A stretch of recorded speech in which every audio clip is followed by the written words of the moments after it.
Episode 183. Right now, currently, I'm only joined by Evan and Josh. Intern Ben's on vacation in Texas. We guess he can do that. And Nick is dealing with a job at Olympus. And I guess they have the Throw Down the Mountain event, which is a classic of sorts. Is that the right event I'm thinking of, Evan? Or is this some other like random seats here? No, it is Throw Down the Mountain, I believe. This one, I mean, historically has run over like a handful of weekends. I think like even up to like 6 or 8 or something wild like that. Wow. Wild in a good way, of course. But now even with the chess.com Invitational, they're still running Throw Down the Mountain for that whole Florida local scene. I'm probably more than just local, all over Florida, all over the Southeast. So yeah, I'm sure Nick's not running the events as far as I know, but I'm sure he's keeping pretty busy, keeping that course in tip-top shape. Absolutely, and we don't want to start our show off any other way than talking about our good friends over at Disc Golf 978. They have all of your disc golf needs. A very big selling point to me is free shipping. Whether you pay for Amazon Prime or you don't, like, I know you're paying for it, but like, you don't want to ever see like added shipping costs for anything. What you're going to spend at 978 is just about every time going to put you over that threshold of $25, which gets you the free shipping. You're already paying rock bottom prices. They do a custom apparel. You want a cool sweet hat with a patch on it. You want a shirt with your custom logo or team or whatever. They do it all. And they're really cool people. Check them out. Use the code WeLove978 and let them know that we sent you. And it's going to go a long way. They're an awesome disc golf. I don't want to say organization because they're a business. Small business, big business. Big business is what they're doing. I mean, like the way that they function, like they're doing a lot. That's what I mean by it. Not they are a big business, but they operate really cool community, close friendships, relationships, investing back in, and that's what we love about them. So yeah, use code WeLove978 over at discgolf978.com. They've got so much. I'll talk more about them another time. Josh, we had Missy Ganon lined up, and you had an epic interview planned. Yeah, it's probably the best one yet. Yeah. Well, at least for tonight, we will not know about it. Due to last-minute unforeseen situation, she had to back out. So we last minute are left, I will use the word scrambling. It's what we do on a live show. Last minute scrambling to figure out as much as we can a live guest. So we look forward to talking to Cadence BURGE, who is not a slouch when it comes to disc golf. She already has world titles, and she's playing better this year as a start goes compared to other years, and we'll talk about that. We'll have her on in about 15 minutes or so. I think something like that. She's on the road driving back from this event, U.S. Women's Disc Golf Championship, so we'll probably do a phone call to her. But before we get into all of that, it's good to see you guys. Nick will be joining the show here soon. And I think really we don't have much else to talk about. There's so much to talk about. But right now we can turn it over to a little bit of recap, Evan, if you want to give it to us. Certainly. We had the exciting United States Women's Disc Golf Championships happen this weekend, in addition to March Madness, by the way, which was a phenomenal weekend of sports. Combining those two, I was glued to my couch as much as I could be. Down in Round Rock / Austin, I think the course that FPO played was technically Austin. I think maybe the hub of other ones were Round Rock. I mean, Round Rock's, I believe, a suburb of Austin. It's all the same place, all within that area of Texas. And we saw Missy Ganon get her first ever major victory. She is a 5-time Elite Series winner, which 2 of those include the Disc Golf Pro Tour Championship. She's won huge prize cash at that event specifically, but also winning Ledgestone twice and the True Bank Des Moines Challenge, which is no slouch to paydays.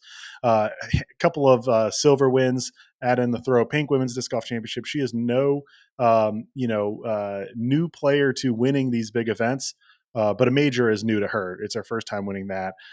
Huge congratulations to Missy. You saw in her post-round interview just how much it meant to have the win here at a major. And it didn't come easy. I mean, this course played tough for the entire field. Missy was included in that, although, of course, she played the best and handled the conditions the best. Rounds 2 and 4 were probably the windiest. Tough windy or toughest conditions being windy.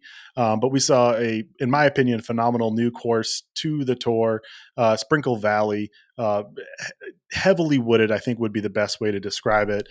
Tight gaps with landing zones that felt like there was a lot of par fours. I think at least the final one was a par five. Maybe I'm mistaken.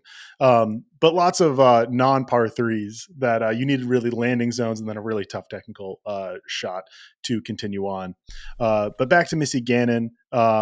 She shot an over 1,000 rated event. I believe it was 1,004. I'll pull it up here in a second. But that marks 4 straight FPO major and elite winners with 1,000 plus event rating. And that starts the season. That's the 4 events to start the season, which is the longest stretch of 1,000 plus rated events we've had in a row. Of course, these last 2 have been still unofficial ratings until ratings update day, but I would expect them to stay above 1,000. We'll see.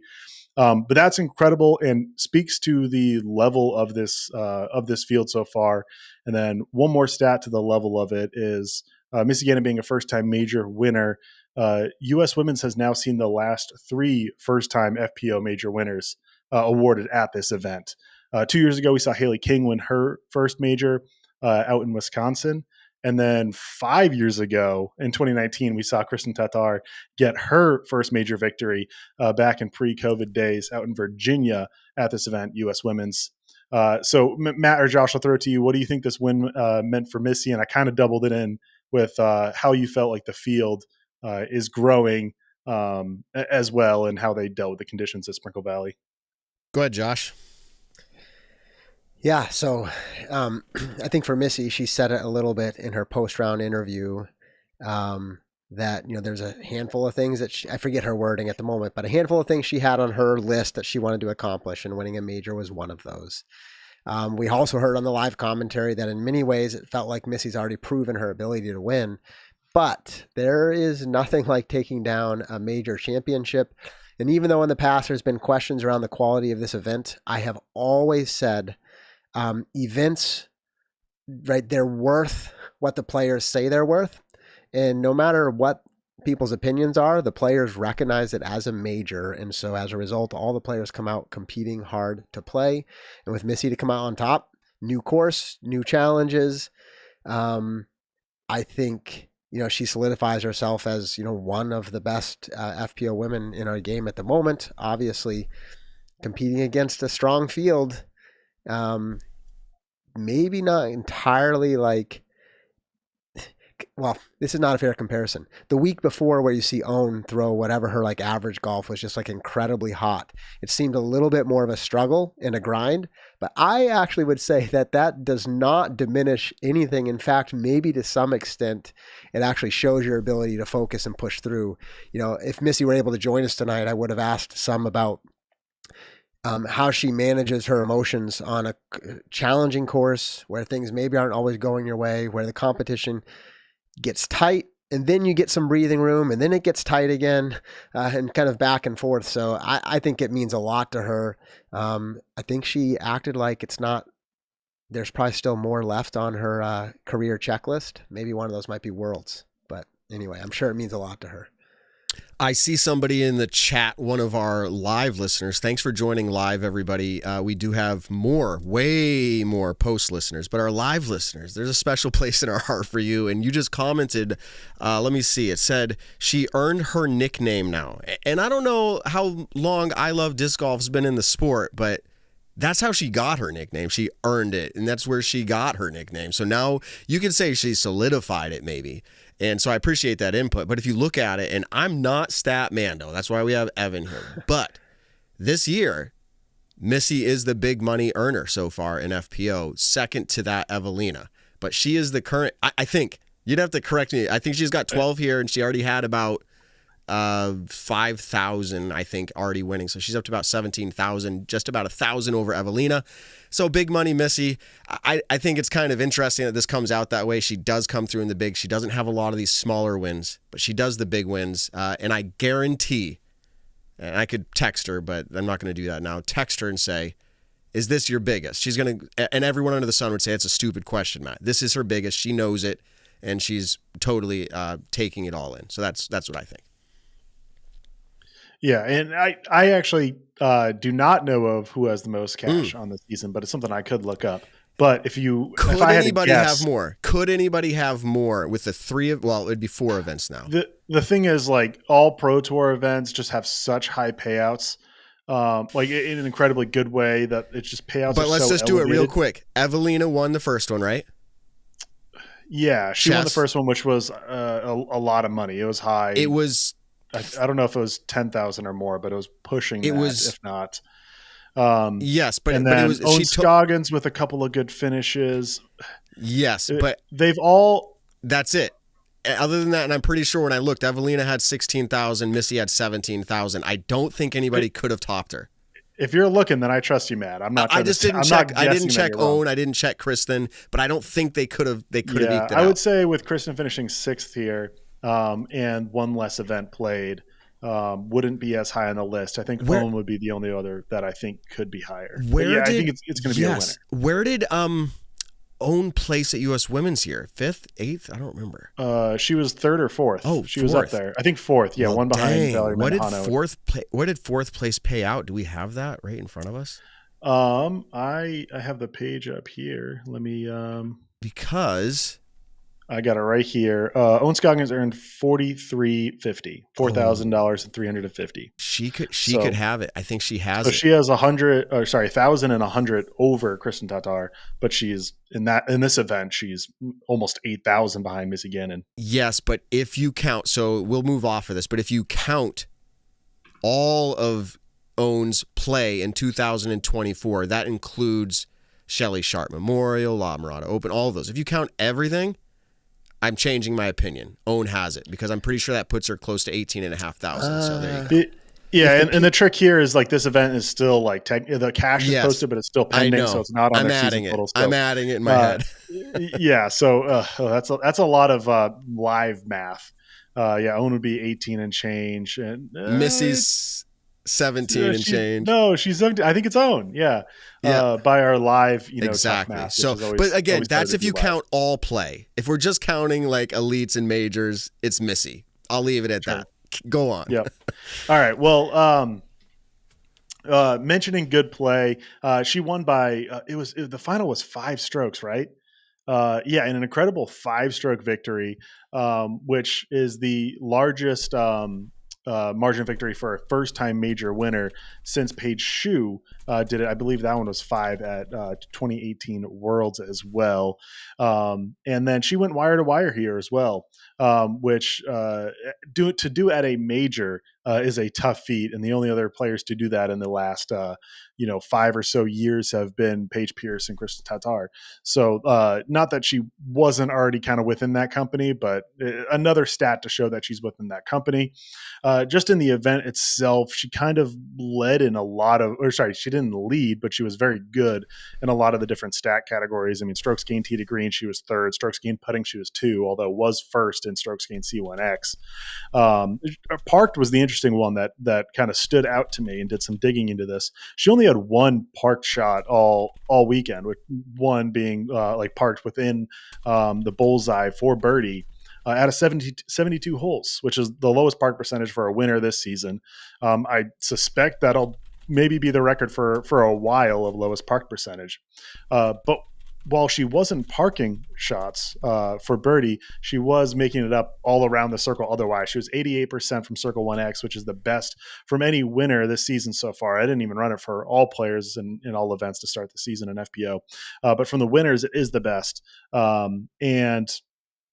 It kind of goes to the thought of you have less bullseye tap-ins, but she was making the ones she needed to make that weren't bullseye. So she wasn't, getting the tap-ins. She was getting to, 12 to 32 feet and making those putts, which is really crucial, which is kind of what I saw from this course. It was a tough course to drive on. It was a tough course to get the birdies, and the driving was tough.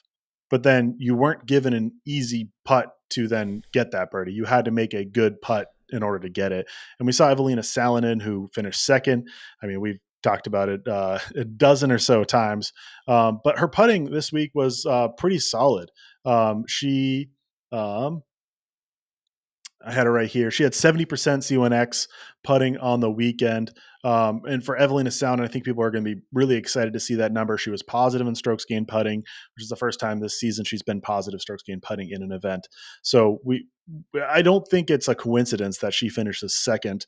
And it's because of her good putting. We always see her good driving, but then this course just needed that little bit extra putting in order to get high up the leaderboard. Yeah. Want to cover which I know our schedule is all crazy with the interviews changing around. So if we want to continue Cadence on this review, lined up in about 3 minutes. So we're going to give her. Well, let's do this. Let's do this real quick then. Yeah. Kristen Tatar finishes in 6th place. That's her worst finish on the year. Ends 12 straight events at major and elite levels that she has finished top 5 or better at. And it's her first major she's lost in five tries, or she had 5 wins before this, so I guess 6th try. She posted about her ankle. She posted about her back. But wanted to throw it to you guys with what you saw from Kristen Tatar, if you think it's a sign for the next coming events, or if you think she'll be right back into it by Texas State. I mean, I'll say, I feel like, it's a grind. We've heard this from all different players on the tour. I don't think it matters. There are some differences in your experience for sure, but fundamentally doesn't matter if you're at the top of the game or somewhere in the middle of the pack. Being on the tour is a grind, and things happen. She seemed to acknowledge that. Everything from, like a swollen ankle to not feeling well to just working through things in personal life, on the course. And so it's a matter of eventually that's going to happen. And for Kristen, she's so good that it took this long for it to happen. And so I don't think, one event, or even the fact that she hasn't won the last 2 events, is a particular sign that there's some trend upcoming. If you look at the overall average, last year was truly has to be an anomaly, right? I mean, she earned it, so I don't mean the truest sense of an anomaly, but statistically, it's that is unlikely. So dropping off to here, yes, it breaks all those records, I guess if you call it that, whatever it is. But yeah, eventually that had to happen. And it's not like she fell down the leaderboard and threw in the towel. I talked about for Missy, it looking like a grind to win this event. For somebody like Kristen, also, you put a lot of money in the bank grinding and still finishing where you finish and not giving up. Really, right? I wouldn't have any concerns based on that alone. There's so much more to talk about, whether it's speculation around Kristen. She's alluded to some things, overtired, exhausted, maybe back issues. I would imagine there's a little bit going on there right now, and it might be some of the stuff that came from last season, the pressure and all that. There's more to unpack there for sure. If you guys are ready, we've got Cadence BURGE lined up. We can actually hear from someone that was there playing rather than us just talking about it. You right? You guys ready for that? Yes. Okay. Here we go. Mm-hmm. Let's bring in Cadence BURGE, everybody. She is a major champion in her own right. Cadence, how are you doing? I'm good. How are you? Great. Can you hear us okay? Yeah, I can hear you fine. Okay, awesome. You're coming in a little quiet on our side. If you're on speaker or earbuds, I don't know, but we're doing this live, so let's see what we can do here to boost you up a little bit. I think we're probably okay. We'll ask the live chat if they can hear okay. But welcome to the show, Cadence. You had a great showing. We'll ask you what you think about it, but from our perspective, a great showing at US Women's. Tell us about how you feel about your performance there. I feel pretty good about my performance. My game was a little switched this week. Usually I feel like I'm doing better putting and my drives are a little lacking, but this week I was actually throwing really well, hitting the gaps in the fairways, and my putting wasn't as good as I expected. But I played pretty smooth all 4 rounds. I didn't have any super bad rounds or any super good rounds. Just kind of played consistent and finished pretty high. Met my expectations for sure. Okay, your expectations. You are last year, at least standing out to us, is Idlewild. If people aren't as familiar with their game, they can think back to Idlewild, and they saw you, if I'm not mistaken, on the lead card, at least one, if not multiple rounds. And Chase card, we saw quite a bit of coverage of you, and you performed at a pretty high level there. Do you feel like your play here at US Women's matched that? Do you feel like your performance expectations are getting higher because of these performances? Do you see yourself ever being able to maybe take down one of these events? Yeah, I think I played pretty similar. I think the courses kind of match up a little bit, both heavily wooded and rely on gap hitting and getting through fairways. And I think I played similarly rated golf. They were both like in the 970-ishes, so I felt like I played pretty similar. As for that other thing, I don't know if I'm going to be doing that soon. I mean, I'm sure everybody wants to do that. That's obviously a career goal for me, and I'd love to do that. And that's kind of my goal every weekend, as it is everyone else's. But I'm not expecting to do that very soon, but I'd love it to happen. Yeah, absolutely. You mentioned the style of play similar in your mind for Idlewild compared to Sprinkle Valley. Just tell us a little bit about this course. How did it play? Did you enjoy the course? So I love the course. I got 1 or 2 practice rounds in it, and I could tell that I was going to love playing it in the tournament after the practice rounds. I think it sets up really well for FPO. Almost all the holes are scoreable for players. They don't require you to throw super far, as some other courses do, which I think is similar to Idlewild. I think that course also has a lot of potential for FPO. It gives everyone in the field chances to get birdies and score well, but it also relies on hitting gaps and playing actual golf rather than just throwing a disc on a big hyzer. Yeah, and so you mentioned your play at this was nothing. I'm maybe putting words in your mouth, so correct me if I misheard, but not extraordinary. You didn't feel like you did anything like incredible. You just kind of played down the middle, down your game, if you will. Did you feel like that was you playing a little bit safe, and that's how you were able to score well? Is that what this course demanded? I wouldn't say I really played safe. I just kind of I don't know. I'm not sure. I was kind of getting a lot of birdies, getting a lot of bogeys, just kind of evening it back out to par. So I was scoring a lot, but also not scoring, like undoing the scores. Yeah, what was the key to scoring well there? We saw the course and how it played in a lot of tight woods. Is the goal there in your mind just keep it in the middle, or did you have another plan?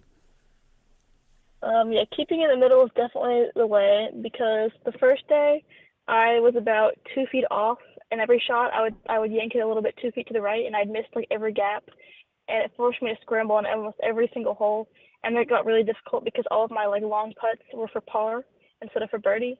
But on the next 3 days, I was hitting those gaps better, and so then I was putting for birdie on every hole rather than for par, and that made scoring a lot easier because I wasn't scrambling.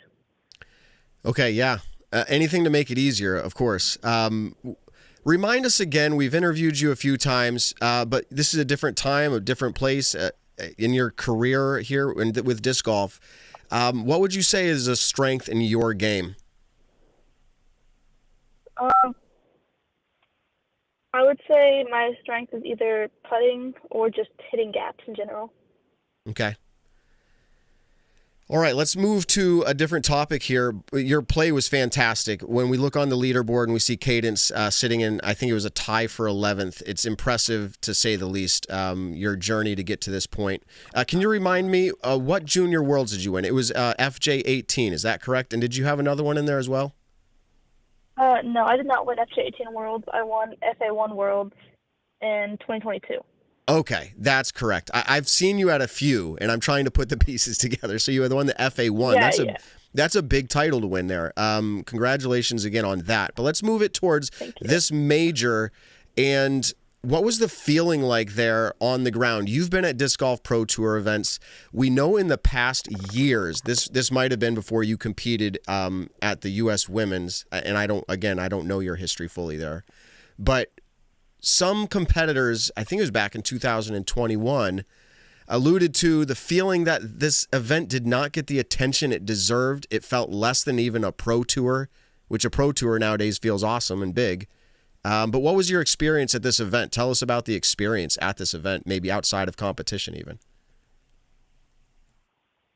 So I loved Austin, the city. I think it was held in a really good city. It has a really big disc golf community. I mean, for how it was shown, I'd say there was a decent amount of spectators out there. Definitely, I don't think as many as you would see at a pro tour event. So maybe it wasn't getting as much attention like in that field, like it wasn't attracting as many people to come watch. I heard the coverage maybe was only showing like the top 10 people, and so some people were seeing it as if there was only 10 people even competing, even though it was a 100-person field. But how we were treated there, I feel like was really nice. I think they did a good job, like taking care of the players and making sure we had everything we needed. They had, I was thinking of someone's post, I saw this, but they had snacks for us like every couple holes. They had a drink stand set up behind hole 8. They had the bathrooms fully stocked for us. I mean, it was set up pretty nice for the players. Awesome. That's great to hear. This event has seemed to get an overhaul in some ways since then, and I appreciate your perspective on the ground there. When you make it out to these events, do you have any, I don't want to assume anything here, but friends that you love catching up with when you make it out here onto these events, you like getting in practice rounds with? Is there anybody like that you are looking forward to at this event? I wouldn't say there's any people that I'm like traveling to go see that I'm not already staying with. I do have a group of friends that I stayed with the past 3 weeks, and we all kind of traveled around together. But I see them at most of the Pro Tour events and even at some other A and B tiers. So I wouldn't say there's any like people that specifically went there and went to go see. Okay. And you are, if I'm not mistaken, traveling from this Texas event right now. Are you traveling back home, and where is your home state? So yeah, I'm from Alabama. I've been in Texas the past 3 weeks, and I am now currently on my way back home to Huntsville, Alabama. Awesome. Safe travels. I'm going to pass this over to Evan from Statmando. He's got a few questions for you, I think. So here's Evan. Okay. Yeah, thanks for joining us, Cadence. Matt asked you about your strengths, and you said one of them was putting. But I want to talk a little bit more about it, because when I look at all these metrics, I am seeing your name up at the top at pretty much every putting type of statistic you can make. And then specifically, Circle 2, I see you even higher on the leaderboard. Like generally, it's Owen Scoggins, and then it's you. And everyone knows Owen Scoggins as maybe the best putter in the field. But I think people are now learning about your quality on the putting green. So my question is mainly, what kind of goes into you being this good of a putter? Is it a lot of practice? Are you naturally good? Just talk us through your kind of your rise to putting.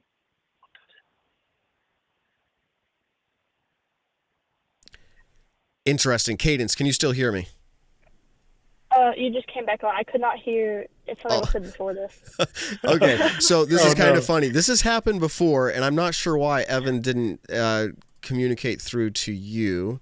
Let me just double check something here. Oh my goodness. Okay. Evan, say hi. Hello, can you hear me? Yes, I could hear you. Oh my goodness. Evan, nice. So all of our listeners, Cadence, heard the question in full. We're going to have Evan kind of give it to you again here, and we appreciate you hanging on, Cadence. All right. Well, apologies to our listeners who are hearing me say somewhat of this again. But Cadence, when I look at all the putting metrics, you're at near the top of all of them. And then specifically Circle 2, I see it being Owen Scoggins and then you. People know of Owen Scoggins as a top-notch putter, and I think they're starting to learn about your quality there. What got you to this great degree of like putting skill? I'm not really sure if there's an answer for that. I know last year I did a lot of putting practice trying to correct it over the winter. I haven't been practicing putting as much, but in my opinion, it's a lot more of a mental thing, so it doesn't always require as much practice as it could. Recently, I think right as Waco started at Austin, I committed to only straddle putting instead of the normal stagger putt I've been doing, and it's been working for me, so I think as long as you're believing that your putts are going to go in, you're a good putter. Do you think there's anything you do that helps you from longer ranges, specifically Circle 2? Is it the switch to straddle? Is it anything else that you do that really gains you that extra distance and length of putts?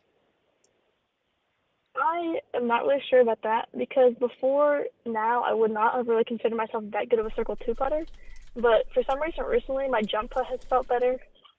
I straddle until about 40 feet, and I think outside of that, I do more of a staggered, like, little jump putt, which has been feeling better even though I haven't practiced it.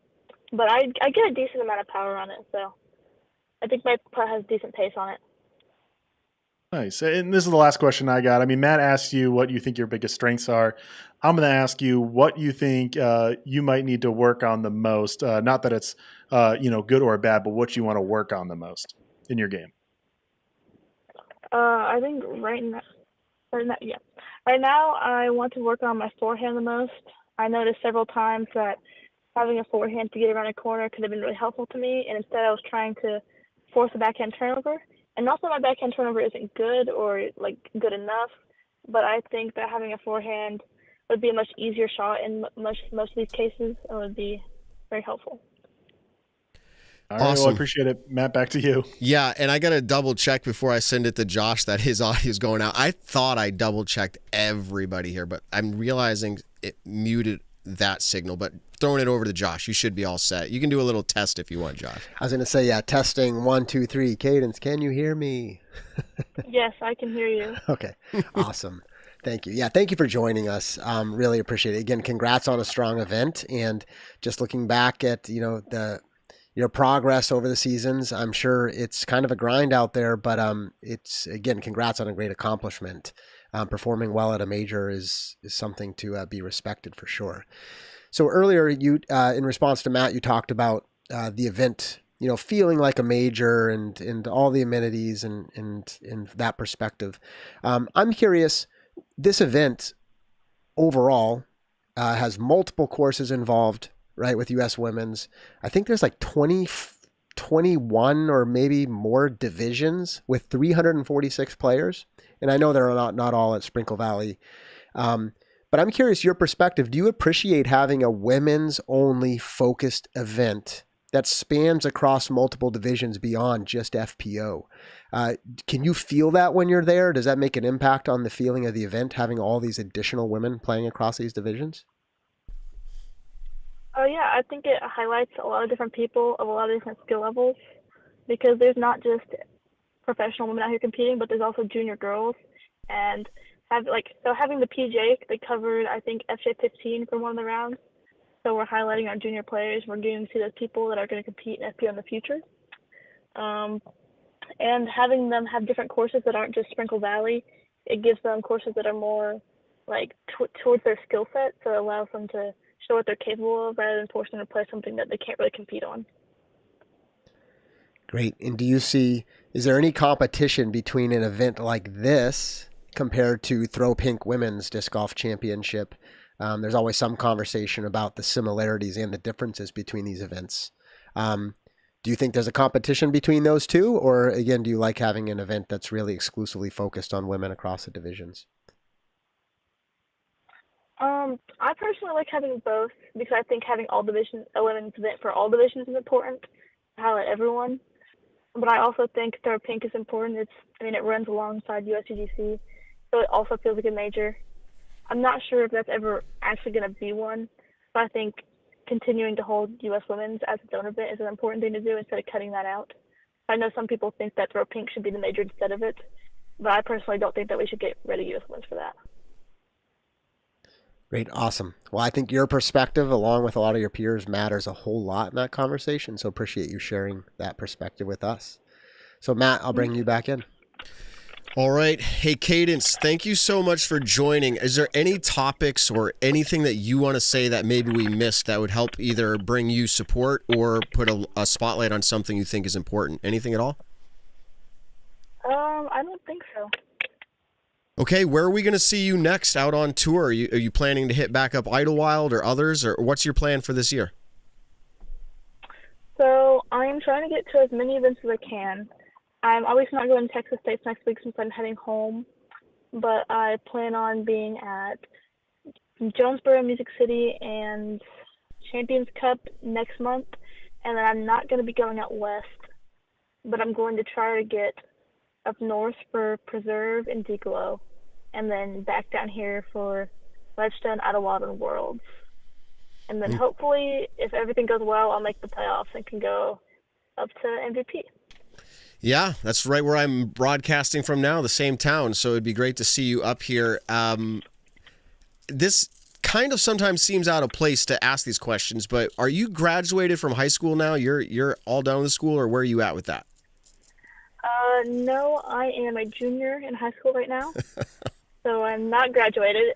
But I did apply for kind of online programs through my school, and I'm hoping to do my senior year maybe online, so I can potentially tour next year. Okay. You're doing fantastic things. We're excited to see you out there. As I mentioned, when we look at the leaderboard and see your name, it definitely puts a spark in our brain to reach out.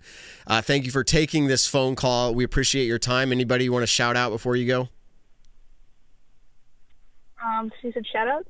Yeah, whatever you want. You could, your dad, your mom, your sponsors, whatever you want. This is your time.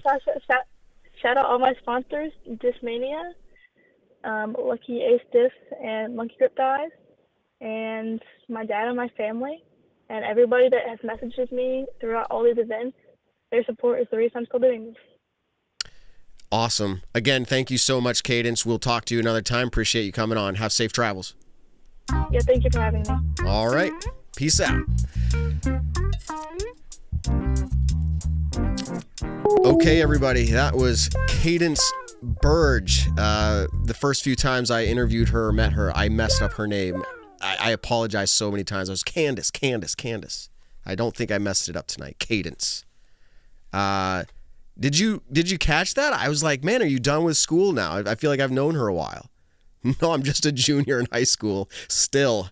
So the sport is young in so many ways, and her skill level is still going to be climbing. I would expect to see her, if she chooses to be on tour, I would expect to see her in the conversation for years to come. It's crazy. I know I'm the old guy on the podcast, but I'm not that incredibly old for anybody who's guessing. But like, to think about my junior year in high school, I was doing a lot of fun things, but it's pretty incredible to be competing in the top tier of a professional sport, touring the country. Like, that's just like really, really cool.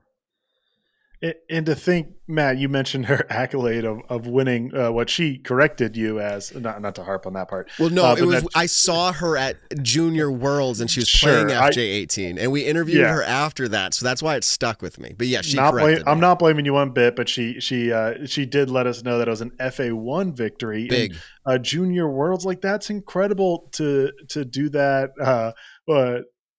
At any young age, but the fact that she did it prior to her now junior of high school, I didn't realize that she was that young. I thought she was about finished high school as well, which is still crazy young to then be touring and to be playing this well at the biggest events. And she's even younger, and so that's even more incredible. So congrats to her. And I mean, sky's the limit.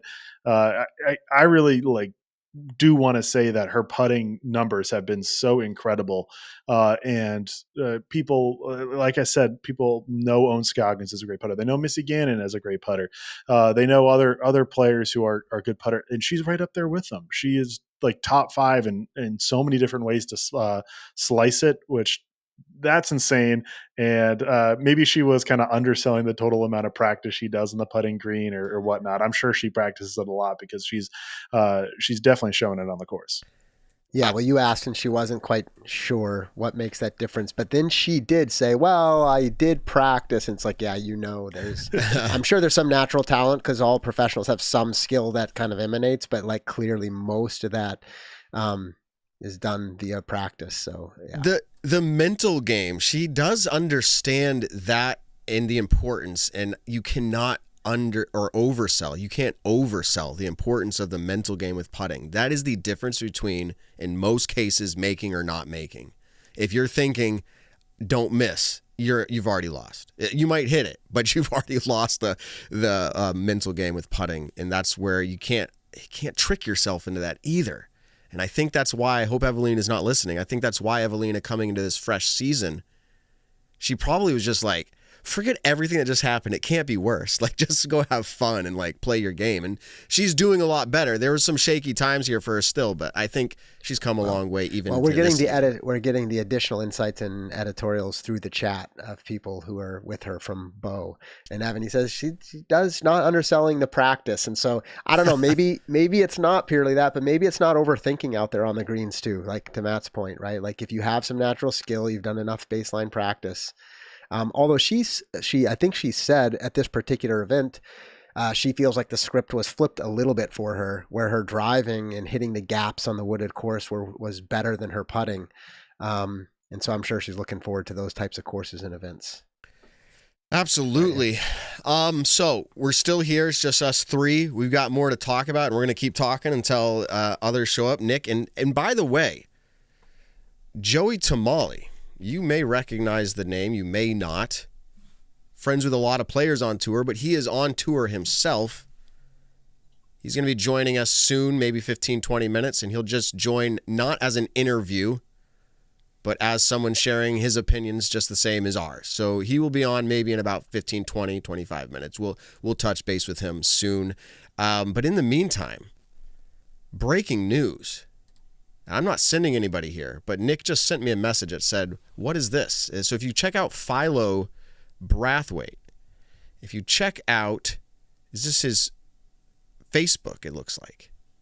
And it looks like it was 3 days ago. So I when I say breaking news, 3 days ago. Something about SCSCX. Now, that comes off as sounding a little funky. I don't know if I'd type that in Google and hit the first link that comes up. But they do have a link in there that it ends in dg.com, and I visited it. And it does come off pretty weird. Josh, you texted me, and I hope you don't mind on the side. You said it comes off as like a scam. And it does when you go to the website. Now, I'm commenting live as I see this. It has to do with team challenge. And it looks like it's across the U.S. You register a team. You have to say what region you're from. And ultimately, you're going to play other teams, is my understanding. And maybe the team that makes it to the end wins a lot of money. They're advertising $4 million of payouts somewhere in here. And prizes, or I don't think it's cash. $4 million in prize money. This is what they're... So, again, it does come off a little scammy. We're going to have Philo on. Maybe I should send him a message. But it looks like you can register as an individual, and maybe ultimately you'll make a team. But the fun part here is that they say they're waiting until... I think it said they're waiting until they get 1,000... Or is it 10,000? We're uniting 10,000 players is what it said. Long story short, this is kind of interesting. Anybody that wants to go check it out, you can find out a lot more on this, I'm sure, at this website. Don't sign up because we told you to. Do you guys have a different feel on this? I mean, so first of all, I don't know anything about the real thing, so that's I can't what I'm saying comment. too. I can't, but I'm going to comment on everything else. Like, so the real thing might be awesome. So nobody come at me for saying, "Is this a bad idea?" I don't know. Maybe it's an incredible idea, but sometimes I'm just going to come out and say it. Sometimes in the disc golf world, we have some weird things that pop up, and it just makes me question. Like, in other words, if it's really the way it's being sold, how is it taking us 3 days to hear it and it not picked up in the disc golf media?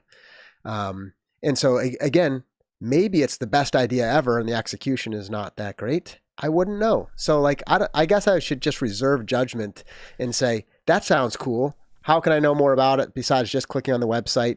But as far as like, I wasn't joking in my response. I'm like, if I literally saw that independently, there's not a way in the world I click that.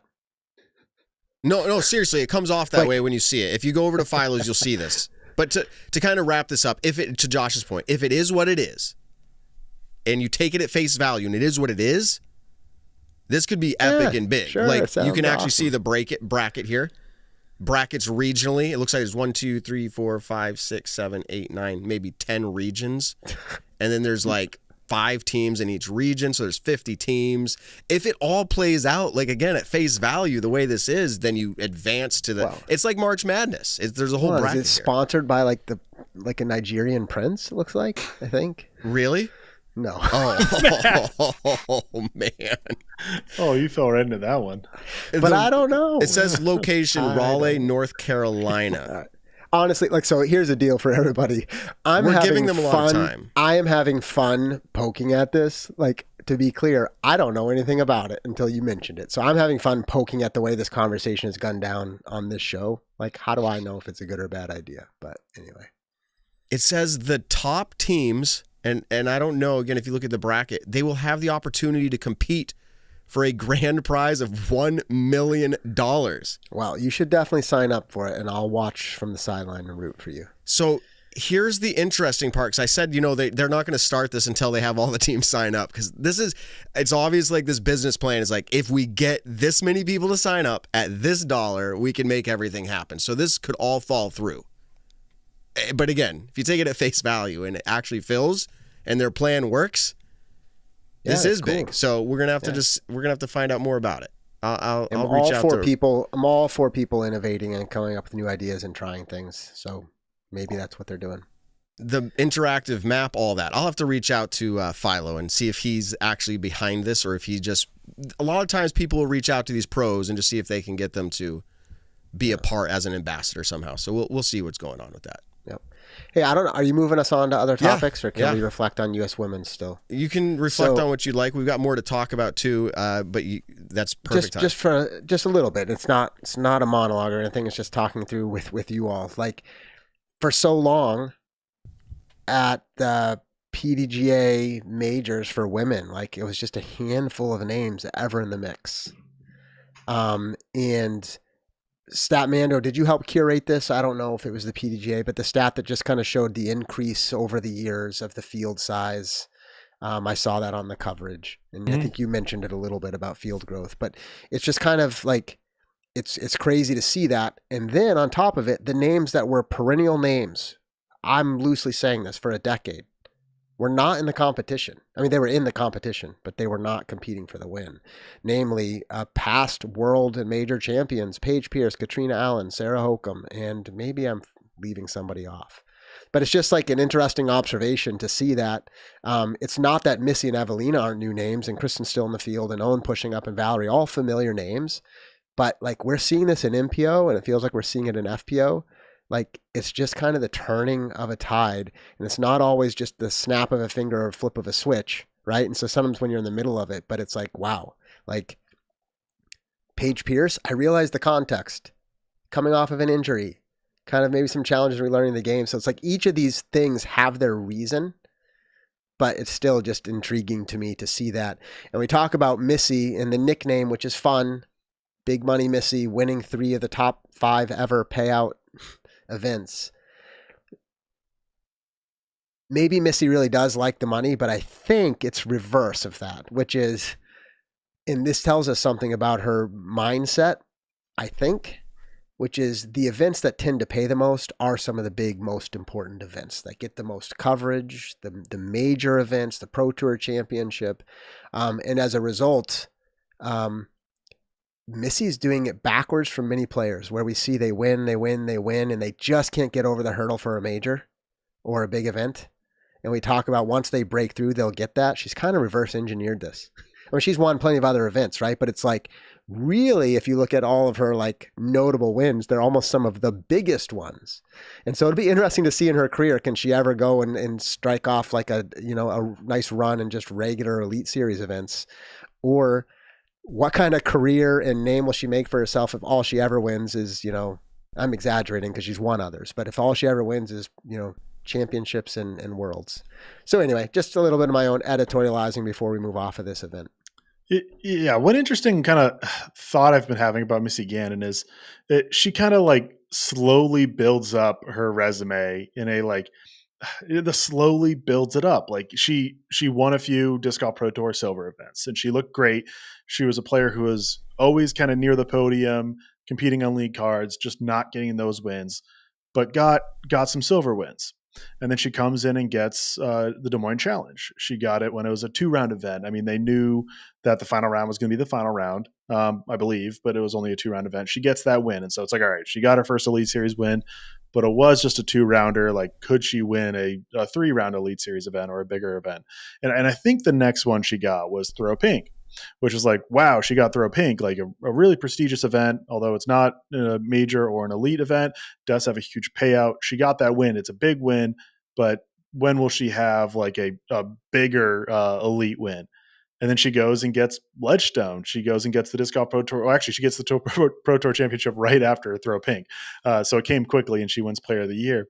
But then she wins Ledgestone, and then she wins Ledgestone again. She wins the Pro Tour Championship. And now here she is winning a major, and it feels like this just gradual increase of like okay, you proved us. Now, what are you going to do next? Are you going to take that next step? And then the next step comes, and she just keeps on doing that. And so I think it's really incredible to see that kind of career trajectory where it's not an Anthony Oberla type where he's knocking on the door for however long and then finally blows the door open. It's not a Ganon Burr who just all of a sudden out of nowhere is a phenomenal player at a young age. And I'm comparing her to, MPO players, which isn't, maybe the most fair, but I think people can understand the kind of ideas behind it.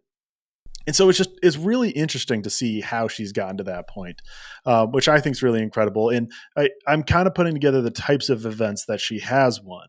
The Pro Tour Championship both times. Although it is a different format, but it's still a woods course. Throw Pink at Winthrop is a very technical open course, but it's a very technical hit your landing zones, make your putts. She wins Ledgestone, which especially with Northwood Black is exactly that. It's hit your gaps and then make your putts. Don't blow up. Don't have terrible kicks and be scrambling for your life all the time.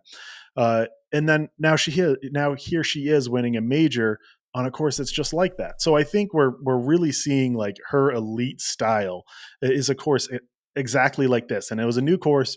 We didn't totally know what to expect coming into this event, but now seeing the course, it almost feels obvious that she would be maybe not the favorite because you're probably going to still pick Kristen Tatar as the favorite. Owen Scoggins is coming off the heater of a victory. But it's pretty clear that like she's right up in there as favorites to win in this type of course. And now looking ahead, we got Champions Cup coming up very shortly in Northwood Black, excuse me, where Ledgestone has been part of the time. So going into that event, which is the very next major, I kind of think people are going to be picking Missy Ganon as either the favorite or the second favorite if you're picking her after Kristen Tatar. So just some thoughts I picked up there. I don't know if you guys have any responses, but that's my monologue. Yeah, no, it's good. And not reacting to that, I don't know, Matt, if you were going to, but just before you move us on, did you see the Instagram post from Kristen, which was all professional and great, but did you see the picture of her ankle? Holy crap. Like she got bit by ants and her ankle looked like a balloon. Ouch. I know it's a random comment on my part, but it's like, that is obscure. No, I did see it. And it's one of those things where you're like, oh, that doesn't look fun. Let me see if I can put it up on screen here real quick. Maybe not. And the fact that she does that and still finishes like sixth, like we can harp on like missing top five for the first time in a while. Sixth place, it's not very good for her. Yeah. She still had a 985 event rating. She still was very much like in the mix. Even into the final round, it wasn't, that is nasty looking. You can barely see her like ankle joints. Like, I don't like looking at it. All right, Evan's done. It's not like a broken bone or like gushing blood. But you can see it. It's just, but still, that I'm just like, it looks painful, and I'm trying to think about being in her shoes, literally, with having that big of an ankle. Yeah. It is.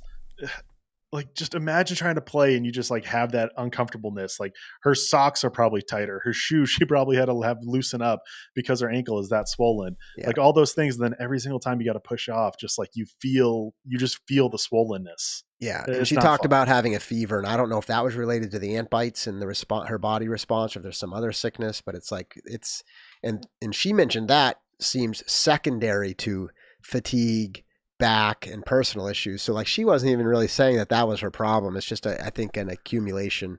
And you know what, like this is way like super general commentary because we don't know enough, but how many of us go through the ups and downs of life? Like I know it's a super generic comment, but it's like sometimes you just have a week of work where you're like, this sucks, right?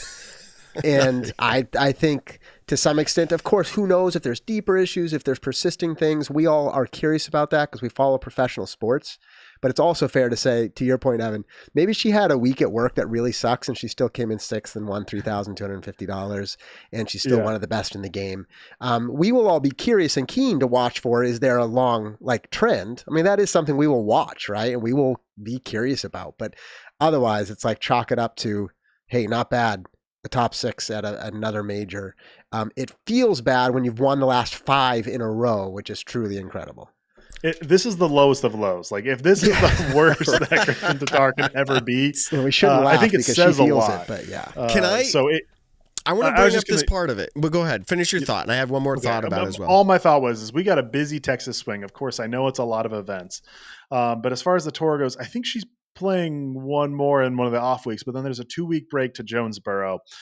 So if you're like a hardcore Kristen fan, I think you give her the week off in Texas States. You have no expectations. Maybe she comes out and wins it, and that's cool, but you have no expectations. She's actually never won this event before in her career, although it does move around courses. But you don't, and then you just wait for Jonesboro. That's 3 weeks from now, or even more if you consider what the week we got to go through. It gives a lot of like rest time, at least mentality as a fan. I don't know what Kristen's plans is, if she's still playing Texas States or the event in between. I think that she has scheduled, but just a thought there. I don't think there's anything to worry about. Yeah. So I was going to bring up in regards to Kristen, my perception, and maybe I just felt different. Maybe my mindset was different. But when they went to shots live of Kristen and her being on whatever card she's on, not really in contention, and they'd put her up and a putt would fall out or something that she had a lot of putts fall out. I'm just going to say what I saw, like what they'd put it up. But like her reactions definitely spoke to me differently than when she's on a lead card in contention.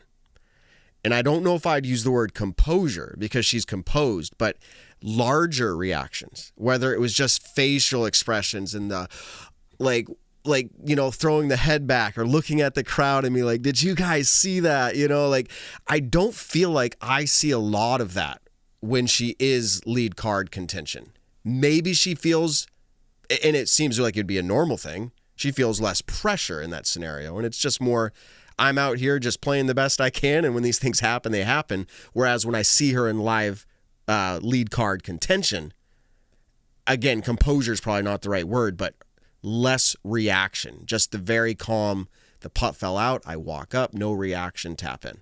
That's what I've come to be used to from Kristen, and I think it just stood out to me more than usual when they went to her in these off shots. So I don't know. Did you guys recognize that at all? Did you see any of that? Did the chat, anybody live, anybody at all? Did anybody else notice that? Or is it just me? Maybe it was just me. That's fair. Yeah, maybe it was. I think what this kind of felt like, it almost feels like McBeth as of late, where it's like you know he's in the rearview mirror and you're expecting him to make that charge and come back.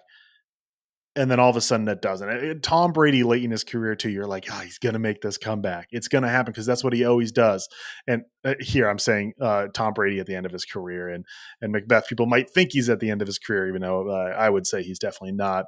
I don't think it's Kristen Tatar with dealing with all these injuries then becomes that kind of a narrative. But that's what it felt like to me, is you just, even into the final round, I'm just like, she can make a tear and get right back into this. Like just a couple of bogeys from Missy and Kristen starts hot and boom, it's a game. And then it just never happened. And then we were kind of in the final few holes and you're like, okay, like it's not happening. Yeah. So that's obviously, we could talk about that forever, but we've talked about it a little bit now and we can move on from that. Joey Tamale will join us soon. And I think Nick still might be another 20 minutes out. This is a great time to remind everybody, Pop Drop Lock is good this week. If you visit, it actually got a makeover. Josh, did you see the makeover? Yeah, well, it's funny because I looked last night, I think, and I was like, I was looking at for the scores. I'm like, oh, it looks cool. And you text this morning, you're like, check it out. And I literally hit refresh on the browser on my phone, and I'm like, whoa, like something happened. So, yeah, I mean, iterative change. I work in a technology development environment, so we kind of are constantly tweaking, but that was a pretty big jump. I love it. Yeah, it's just mainly graphical. That being said, the rules were added, nice little floating rules. So if you hit the little, what do they call that, Evan, in the IT world? Is it the hamburger menu? Is that what they call those? The little stack menu? Yeah, I call it hamburgers. There's multiple. Hamburger menu, pancake. Okay. But it's usually hamburger. I've never heard pancake. Stack of buttermilk pancakes. I like it's like a stack of the pancakes. best. But I agree, hamburger. So when you tap that, if you're on a phone, you have to tap that. I think if you're on the desktop version, it's already there. But you can tap rules. If we miss something for a rule, I guess reach out to us. We don't need to be bombarded with every idea, but most of your questions should be answered there. If there's a massive tech issue, do not expect immediate response from our guy Shrek, but he does have his contact in there. Wow, good for him. That so much. Yeah. Don't expect immediate. Do not expect immediate. Great. We're setting the expectations. That's good. Yes. We'll do the best we can. And anyone who's reached out to us so far, we've had it answered. We've got it answered quick, but I can't promise that. I think we even had someone reach out and be like, hey, I couldn't submit picks last night and now the event started. And I'm like, there's no way to verify that. Sorry for the fairness of everything. We just have to move on. But like, if there's actual issues, let us know. We'll try to do the best we can.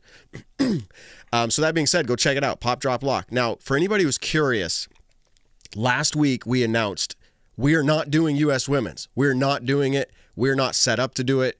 Shrek has full-time job. I have full-time jobs. This is something we created in our, quote, spare time. And we got it to a place where it was workable, but we did not have new averages and we did not have it set up to where we could just run just FPO.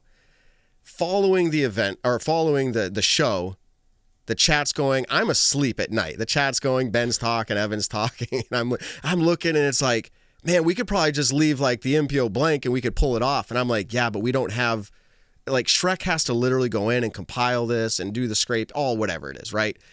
And to be fair, he's doing a lot of this. I don't want to say pro bono. We have a deal struck with him, but like, I feel bad always asking. So I'm just like, all right, I'm getting on an airplane to go travel for work. I'm like, can you do it? This would be awesome if you can. He's like, let me get to it. I can get it up soon here. Ran through some bugs. Long story short, we got it up before the event started. We did the best we could on our social media, which was technically the opposite of everything people heard us say on our recorded podcast. So the majority of our listeners are like, no, they aren't doing it. But we had, I think, 150 people submit. So we did play it. The show here, as in Evan, Josh, Ben, Nick, myself, we did get picks in. So we'll reveal that tonight. And we'll reveal the winner tonight as well. But we will get to our picks as well for Texas State. So we have a lot going on with Pop, Drop, Lock. But before we get to that, let me see here. I want to make sure we're going to have Nick joining us soon, and Joey just joined us here. So let me get this set up to be the way that we want it to be. See if we can have fun and have Evan share an amazing stat and then tell everybody his mic's not working, because that's fun. I can give an amazing stat. I can't guarantee my mic. Okay, so Matt, maybe as you kill time, I'm going to tell a slightly random side story. Okay. And this is a coincidence. You notice I'm wearing a Disc Golf Network hat this week. We're not on the Disc Golf Network, but I have been subcontracted, employed by them in the past. And Matt and I had a show on there. Oh, no. And I just refelt all the feelings. Go ahead. Yeah. So like, I want to guess it, but I'll let 2 you years go on. ago, we had a live show. So live is live. You roll and die by what happens, as we well know here. While you tell this story, you tell this story, I'm going to go ahead and bring in Joey, just so he can be here to listen and participate. Joey can join us. Welcome, Joey. Welcome, Joey. Can you hear us? Okay, so now everybody can hear you. So they didn't hear that. Joey's done plenty of yes, production work and all that. So maybe in some way the story will resonate, although I think it's unique to Matt and I. I'll keep it brief, even though the story is like kind of worth diving into. We are set like busy full-time jobs, as we all like to complain about, even though we're really blessed. And then we get to an evening. We've got like barely enough time to squeeze in a show, and we record it as if it's live and then, upload it after. Well, we get all the way through, and something happens like the last minute, an hour into a show, and gone. The show is gone. Nope. So now, Evan, so you had to restate your question for Cadence, but we had to go back and redo a whole hour show and act like we had never talked about the topics. And Matt, I think we made it another 20, 30 minutes in, and it bombed again because I had a power outage in the neighborhood. We had to go back again. Yeah. So imagine an hour's worth of show. I was so angry and ready to quit. And then the show would come on and I'd smile and I'd be like, yeah, how about disc golf that week? Josh, so everybody out there, live is not always great, but let me tell you, pre-recorded, I think we call it live to tape in the business, is also has its flaws.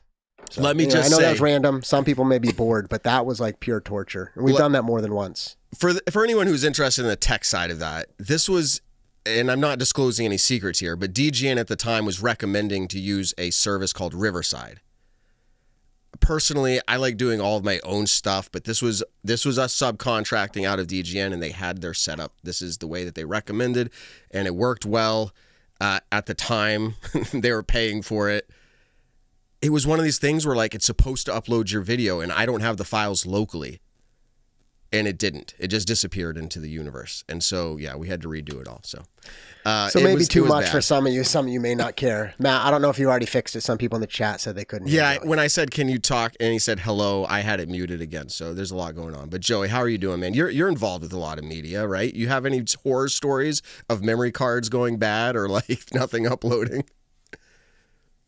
Yeah. I mean, I think one time a drive corrupted back when I worked for Parsave, and that was bad because back then we were like filming a bunch of them in a row, but we were like living out of a trailer in Minnesota, so we didn't like have a place to go back and edit. So the contract we had with Prodigy was like, okay, we're gonna film, I don't know, 4 or 5 Minnesota A tiers in a row, then we're gonna go edit them, get them all ready, and they were gonna pay us for all this. And that drive corrupted, and I think we did like a GoFundMe.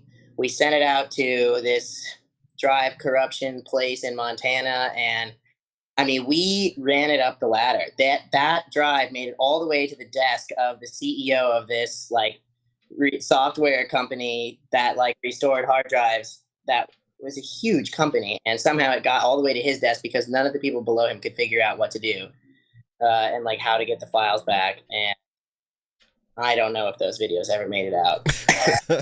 But see, like what we had to do, we had to redo it all. You should have just went back to those A tiers and asked everybody to replay them so you could cover it. But you know, that's actually kind of funny, Josh. We also have, and I'm not going to actually spill the beans on this one, but there's another one where we actually hired coverage for an event, and people want to dig into this, they can figure it out eventually. But we hired coverage for an event, and the video coverage disappeared, as in we were never provided it, and it was told that it was like gone. And so I don't know if the same thing happened, what Joey's saying, like they're just like, they couldn't bring us to tell us that, bring themselves to tell us that, but it was gone. And we had competitors reaching out to us like, when is that production happening? And if they're listening, you know who you are. I'll probably get a text here at some point, and they're like, is that ever coming out? And we're like, we paid for it. I don't know what to tell you. So that's that. So anyway, welcome to the show for the first time, right, Joey? We haven't had you on before. Nope. Big fan of the show, though. Thanks for having me. Obviously, I know all three of you, and I also am a big fan of the show. So I appreciate the chance to grace this screen. Yeah, absolutely. Nice. Well, likewise, big fan of you as well. So cool to have you on the show. Yeah, for sure. And you're out there on tour now. I mean, obviously, we just talked to you about coverage. I mean, you've made a lot of friends on the tour, right? We see your face pop up. You've done media for a bunch of different companies and channels, but then we saw you announce earlier this year. Actually, like we crossed paths very briefly, Joey, at Ben's Disc Golf Expo, which was awesome. But then I saw you leave with Simon, and then like shortly thereafter, we see some announcement video of you kind of officially moving onto the tour with MVP. Yep. Yeah, that was super last minute, like trip out to. I was basically packing to leave to Florida to like drive down, and then Simon like he texted me maybe like the Tuesday before the expo, and I could just tell he was bored because he was like talking about darts and other stuff, and he was just like, yeah, blah blah blah. I tried to get Eagle to come to the expo, and I'm like, wow, you're never gonna get Eagle to like leave his routine. And he was like, yes. And then he was just like, you should come. And I was like, no, thanks. I don't want to pay for a flight or rent a car. And I don't want to like get a place to stay. But I mean, I'd love to hang out with you. And he was just like, okay, let me call you back. And then 2 days later, I was going. It was great to see all you guys. I mean, I really didn't know a lot about the expo before I went. That I thought it had been going on for a lot longer. I did not know it was only it was so established. I was just like, there's no way this thing is like in its first stages. Nothing in disc golf looks that professional that early on into its existence. But no, it was great. And yeah, I mean, that big change, I guess, for me from the last 5 years, doing a lot of filmmaking, producing for Disc Golf Network, Jomas, some of the players' YouTube channels as well. And then, yeah, just, I mean, it's always been the dream since I like discovered disc golf was real when I was like 16, maybe. I think we were like playing for like 8 years, and one of my best friends like sat down at the lunch table one day and was like, guys, disc golf is real. And we were just like, what are you talking about? He was like, it's on the internet. And I was like, no way. And he was like, yeah, it's on YouTube. And I don't think I finished a single assignment of high school. And so getting in the media side was fun. It was something I enjoyed. I love film. I still love film.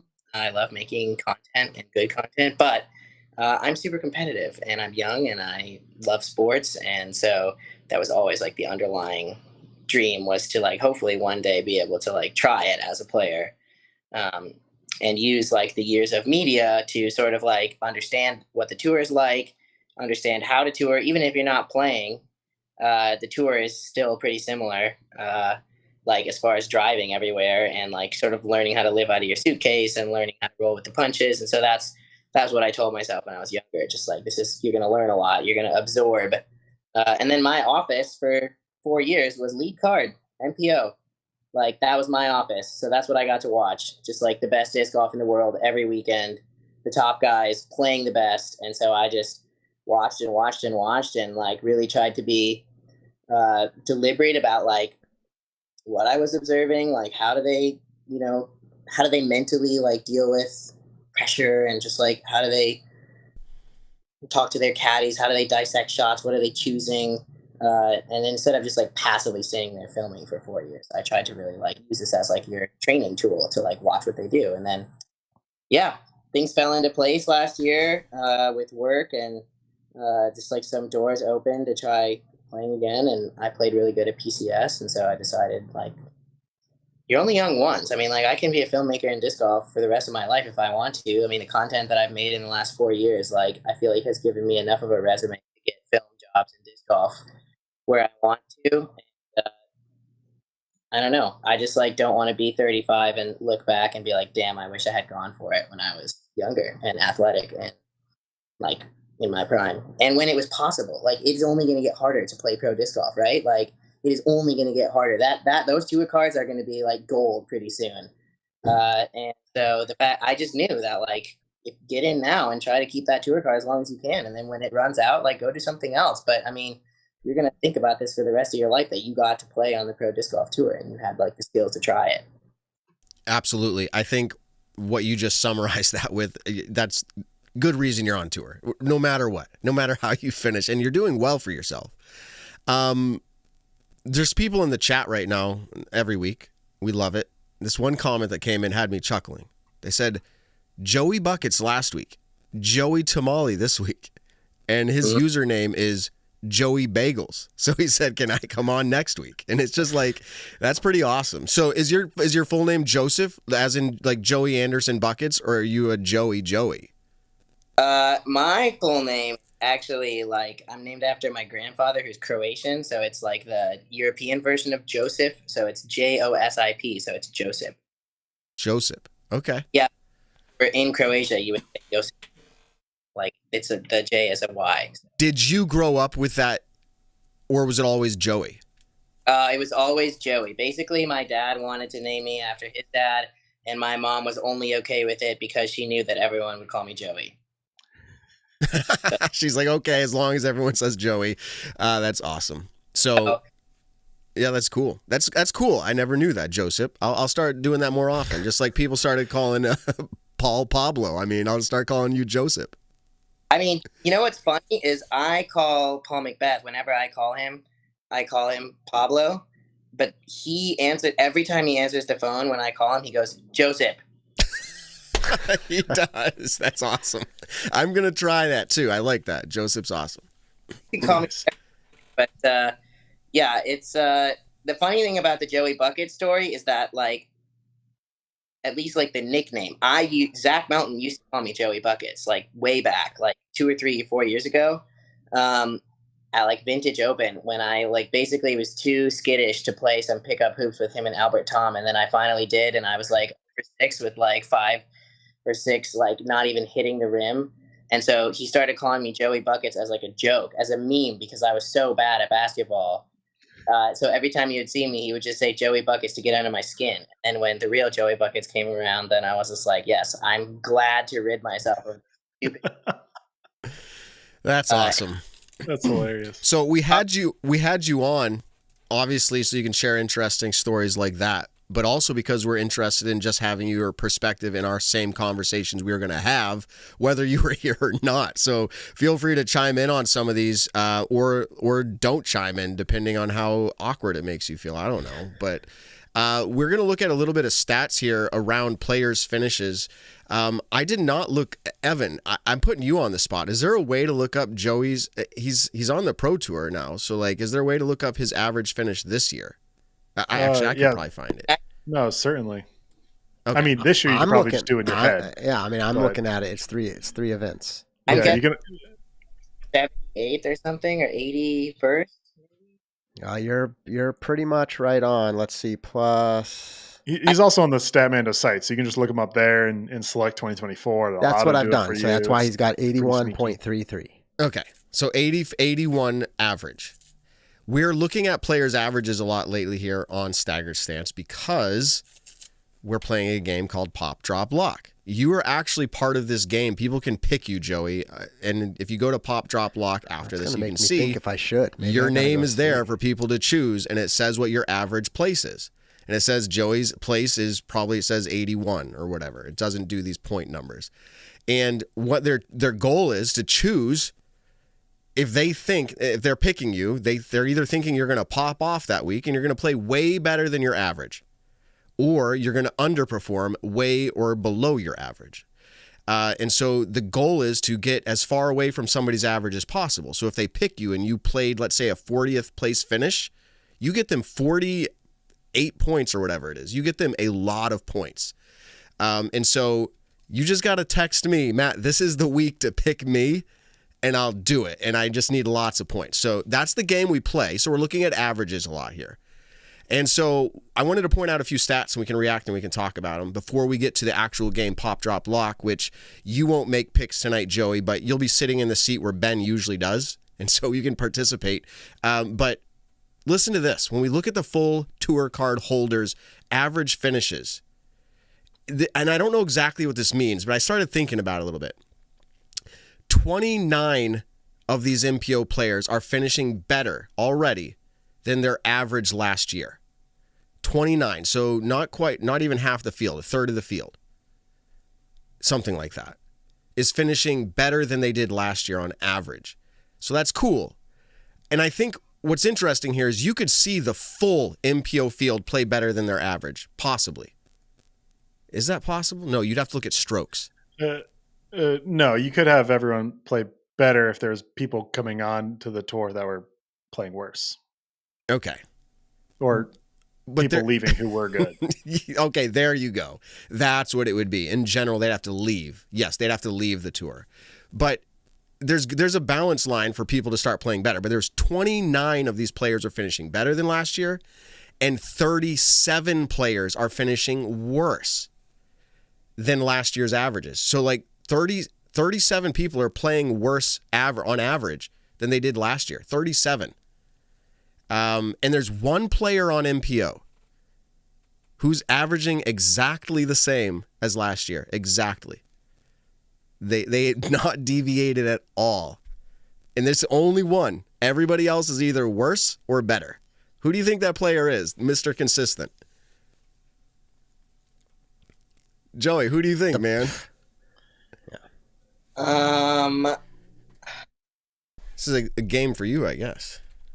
This is a great question. We used to do this when I was touring with Thomas. We used to just go through the Pro Tour point standings at random points in the years, and we would just like scroll down, and he would try to guess who was the next one down. So similar. I'm gonna guess Matteo. I just feel like he's always like No, that's Okay. not right. I can tell you what Matteo did here. It is not Matteo. Matt is actually playing worse on average than last year. He was averaging 15th last year across the whole season, which is pretty good across the whole season. And then these first 3 events, he's averaging 20th. So close. All right. Close. Josh or Evan, any guess on this? We don't need to spend a long time, but if you have a guess, go ahead and take it. I'm really struggling here. No, because it could be like it could be a fair ways down the leaderboard, right? It could be somebody. I'll give it to you this way. Top 25. Top 25. Top 25. Oh, dang it. I was in Disc Golf Pro Tour points. I was Chris literally in the Chris guess final. No, buckle I mean the and way he's that 26. their average finish is top 25. Chris Dickerson. Gotcha. Who, Josh? Chris Dickerson. Not Chris Dickerson. Okay. I'm going to go Corey Ellis.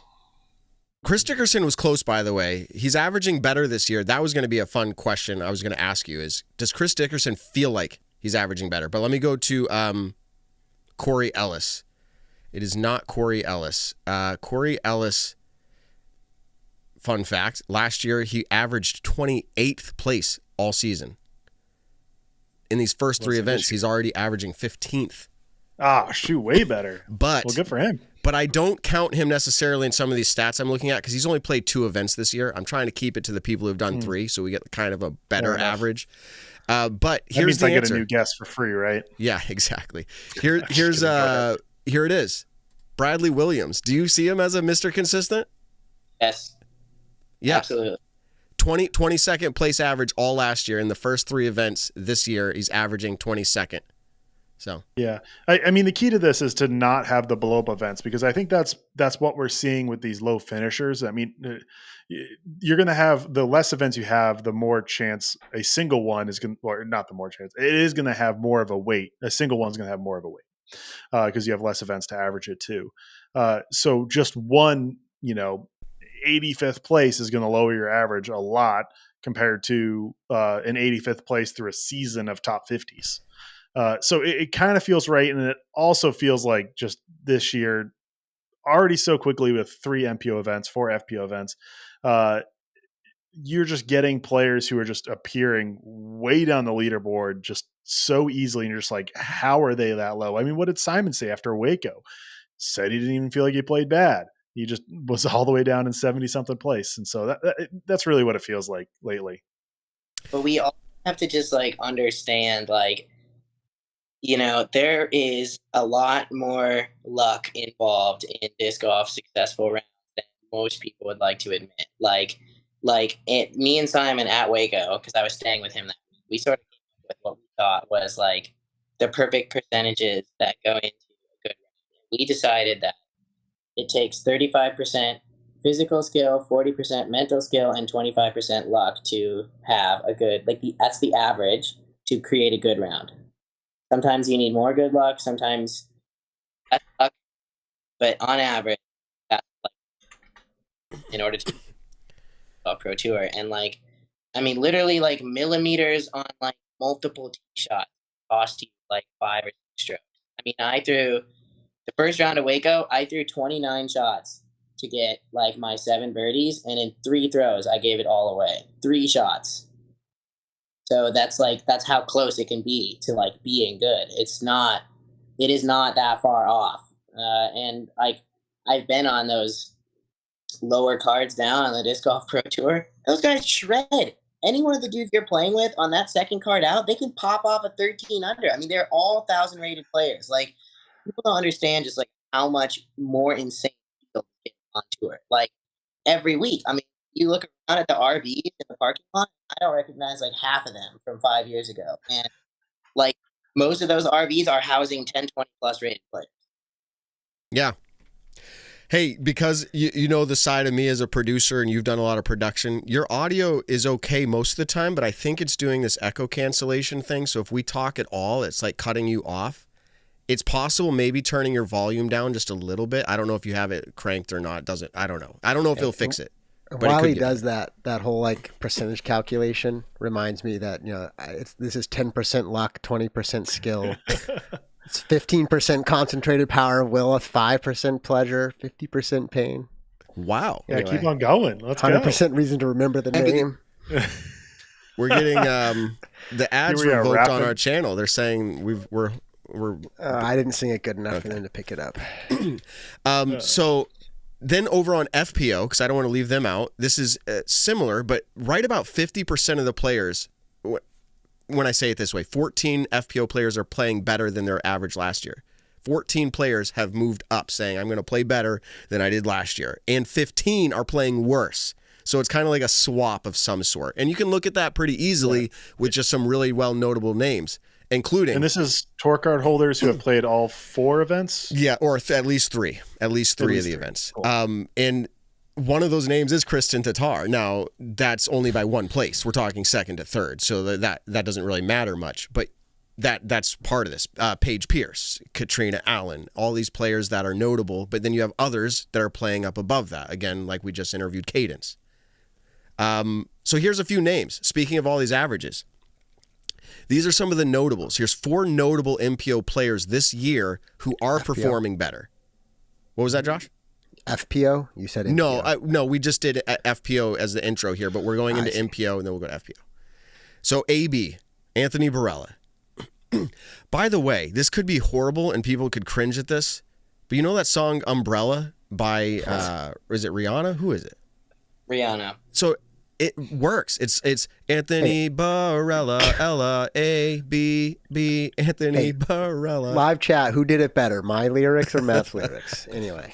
Okay. And that's it for the night. All right. No more singing. That'll do, my friends. So AB finishing 23 places better than last year. So my question to you with these names that I give, and we don't need to spend a lot of time on each of these, but is this something he's going to maintain? Last year's average was 26.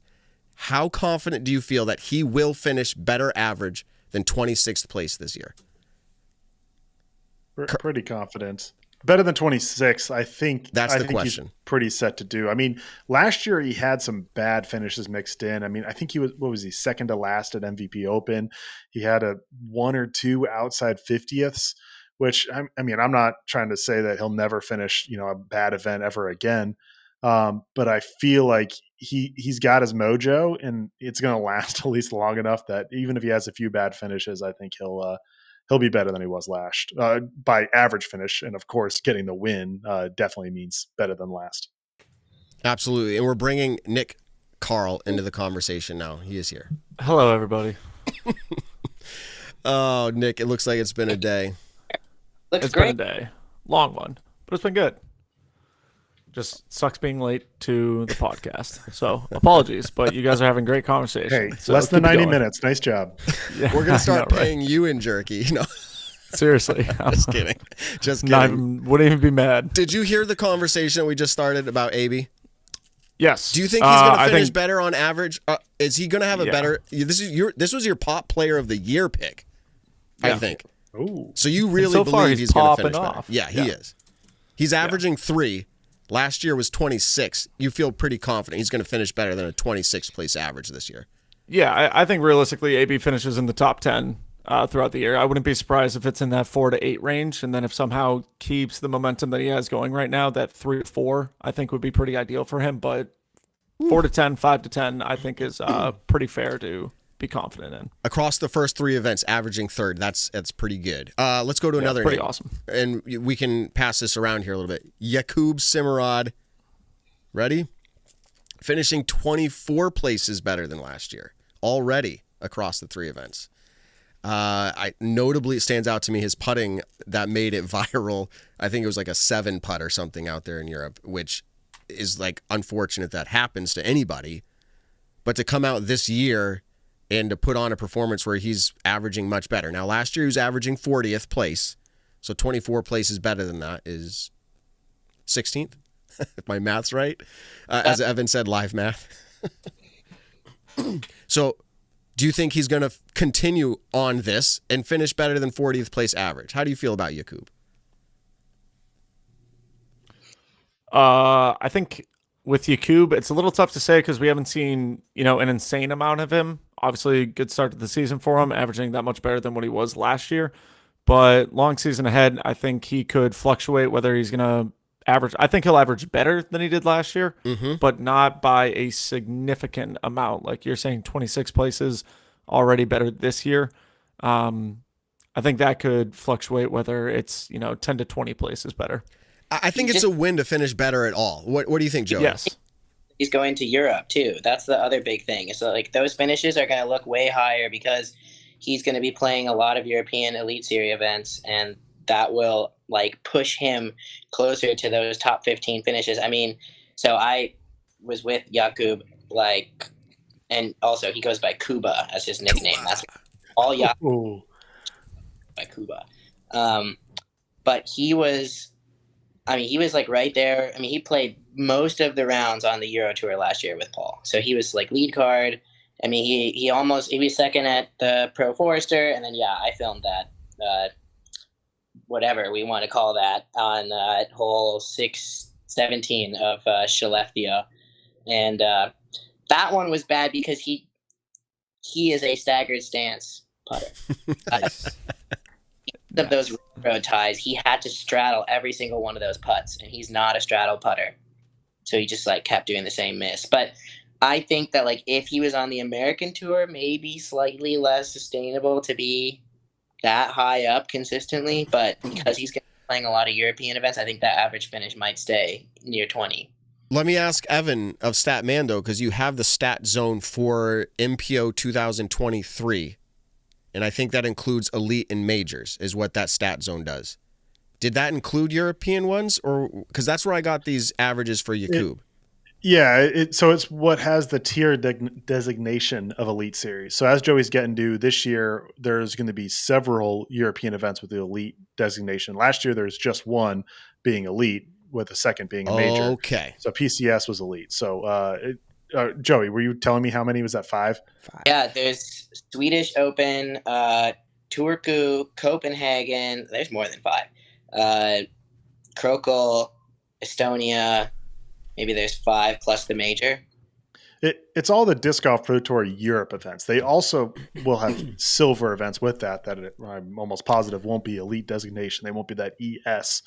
But all the ones that are on their elite level that count for the Disc Golf Pro Tour World Standings, although only the top 3, those will all be elite events by all designations. Like if it is, it is. I mean, if there's not as strong as a field, that happens other times. If there's, a major in Europe and then we have an Elite Series event the week before the European Open a pass. So, I mean, I know we kind of have this average finish, but I kind of want to pick Joey's brain for a second. And you're talking with the players and knowing who wants to go to Europe or not. You were over there last year.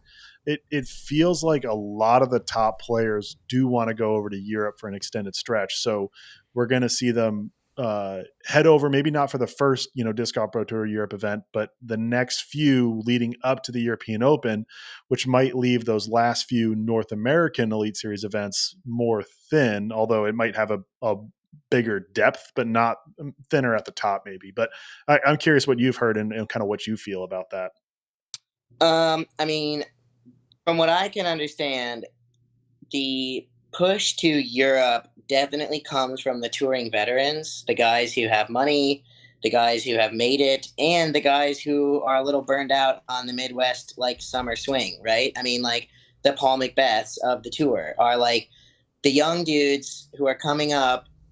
Not only do they not quite understand how to tour, I mean, like just jumping onto a U.S. tour is a big step for those guys. So like, like my touring partner, Cal Longquist, right? He got like 13th at Waco. He's 10. First Calvin to ever beat Calvin Heimberg at an Elite Series event.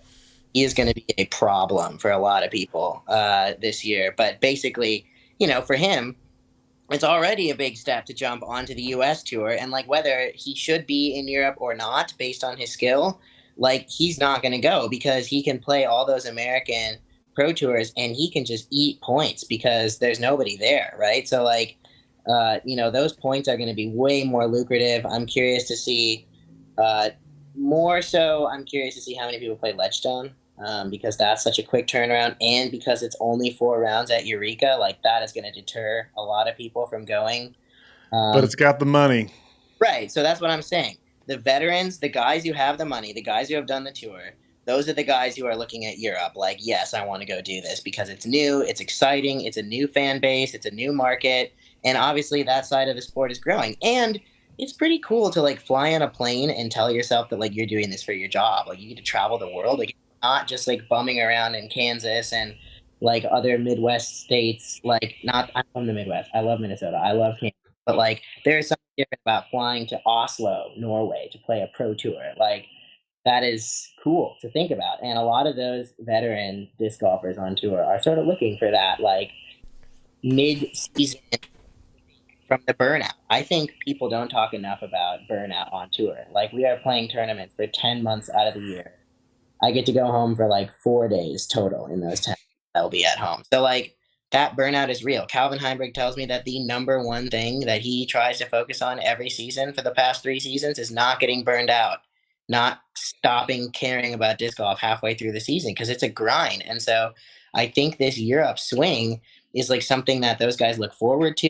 It's fun to plan. It's not your conventional way of touring, right? You're flying around. You get to go to those old cities. I mean, that was like Paul's favorite thing to do last year when we would finish our rounds. He'd be like, dude, let's like go into the town and just walk around and just like see this old city, in the US. So, the ones who can afford it and the ones who have been there before and have been touring for a while, I think it's a very popular option for a lot of people. I'm going myself for 7 weeks. I wouldn't say everybody else is doing it that large. I think a lot of people are going to start at Swedish Open, and then there's that off week where you can go exploring, and then Krokol European Open in Estonia. That would be my guess, as most people play those 4, and then go back for Ledgestone. But I think it's becoming more and more attractive, and a lot of the younger up and coming guys, it's all about whether or not their sponsors can pay for them. Because right, I mean, like somebody like Joey Anderson, right? Like we already talked about him, Joey Buckets, right? Like he is a guy in my eyes who's 1030 and he's playing great on tour. Has he been on lead card every event this year, right? Something like Close that. to it. Right. No, So, he has 3 lead cards and 2 of them are at chess.com. So he missed Waco, I think. Waco, but he was like right there at Waco. I mean, like that's a guy where you're thinking to yourself, like he should be going to Europe because that's where the elite guys are going to go. But I mean, this is his first year, kind of like full touring, and you don't know like what these young players have from their sponsorships and like who's going to pay for that. Those tickets are expensive, and it's a big leap if you don't know somebody in Europe, like. Just traveling to Europe by yourself and trying to get around when you're 19, I mean, that is not an easy thing to do. So I think, the Ganon Burrs of the world are definitely a bit more tentative. But once you do it once, I think it's pretty straightforward that you want to do it again. Because the fan experience in Europe just blows American tournaments out of the water. The way that the people show up. I mean, anybody who's been to final round European Open, like your mind changes that day once you see the galleries on Sunday. Like, well, this is a little bit different over here, isn't it? Yeah. So you brought up a lot of stuff from the European side. And speaking of pop, drop, lock, and averages, we have it listed as events that we are going to do picks for, but we're going to have to talk through that prior to that event because we don't know the field. And if we have only enough information on 12 players that have played enough events kind of thing to get solid averages at elites or majors, we may have to figure out how to pick and choose this event. We'll think up something, everybody, but just stay tuned on that. So that's all great insight. I appreciate that, Joey. Here's 2 other names before we get into pop, drop, lock, the game. Luke Humphreys is finishing 27 better than last year. He was averaging 42 last year, which honestly, it's pretty good. He's averaging 27 times higher than that in 3 events. Will he finish better than 42nd place this year? Josh, what do you think? 42nd. Will he be better? Barely, because he tends to start hot and then kind of fades. So maybe he'll finish 40th average. I don't know. That's a good take. How about Nick? Go ahead, Joey. Just like how well can Luke Humphreys play the big bomber courses? Because like he always starts hot because Waco is right there and he plays great at Waco. I mean, do you remember 2 years ago when he was leading Pro Tour points through Vegas and Waco? Yes.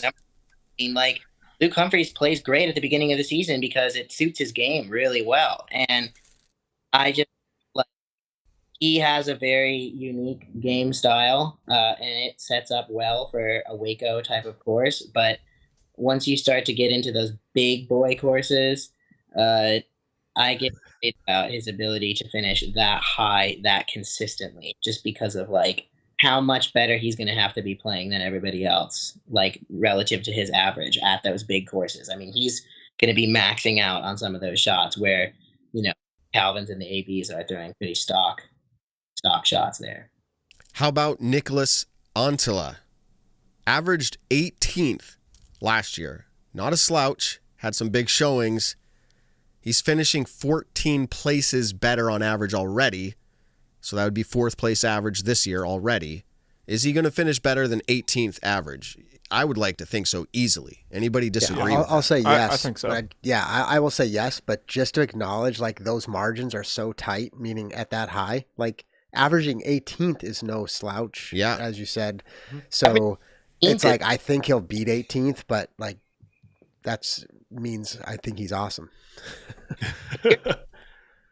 You're like a lock for the Tour Championship, and that is like the gold standard of being a professional disc golfer. If you can, I mean, in my opinion, there's like, they used to, how do you define like pro disc golfers if you're above 970? I mean, like, in my definition, if you can get a silver or a full tour card, you can call yourself a professional disc golfer. And then if you want to call yourself a really good professional disc golfer, you make the Tour Championship. And 18th is like, you're not scared or GMC about making, you're like, I just got to do my thing that I've been here.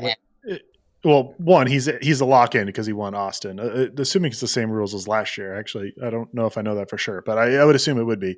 So if you win an Elite Series or major, that you are locked in if it is a one for points. For reference, Paul Ulibarri, although he got in because Paul McBeth didn't play, but he was the final player on the MPO side who made it in the Tour Championship last year. His average place last season was 46.7. That's not as good as 18th. Like 18th, again, we're dealing with averages here where you can finish anywhere from first to like 120th or 140th, depending on the field size, could even be way past that. Antila could just have one bad finish and again, finish 90 plus place. And that average is very hard to come back from. It's not like you finish above 18th half the time and below 18th half the time. It's just his game. Like, he is not an Anthony Barella of 2021 where like you have the 10th and then the 90th. Like, Nicholas is not that type of. Not at all. I think he copy every throw. Like, I don't see the 90th place. Like, I would be stunned.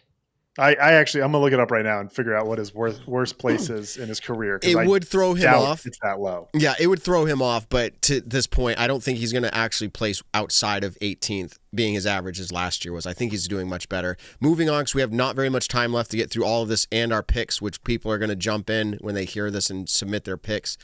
Just some other notable worst finishes that we thinking they're going to come out of this slump, if you will, of the start of the season. We mentioned Humphreys playing better at the beginning of the season. Do these players play better in the middle to end?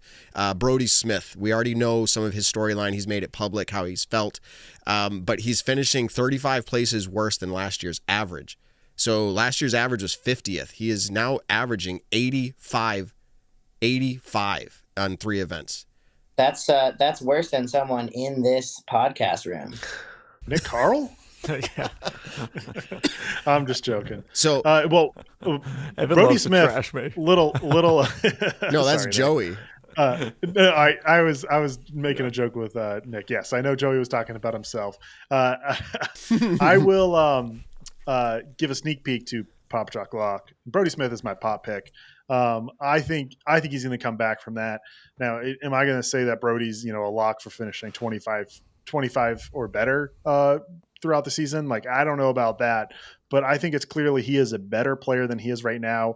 And we talked about Luke Humphreys being suited for these kind of early events or maybe late in the season. I think Brody's the exact opposite. I want to wait until we're getting out to Portland and we're getting out to OTB where a stock, 450 plus foot hyzer. I don't even know what the distance is because it's so far nowadays.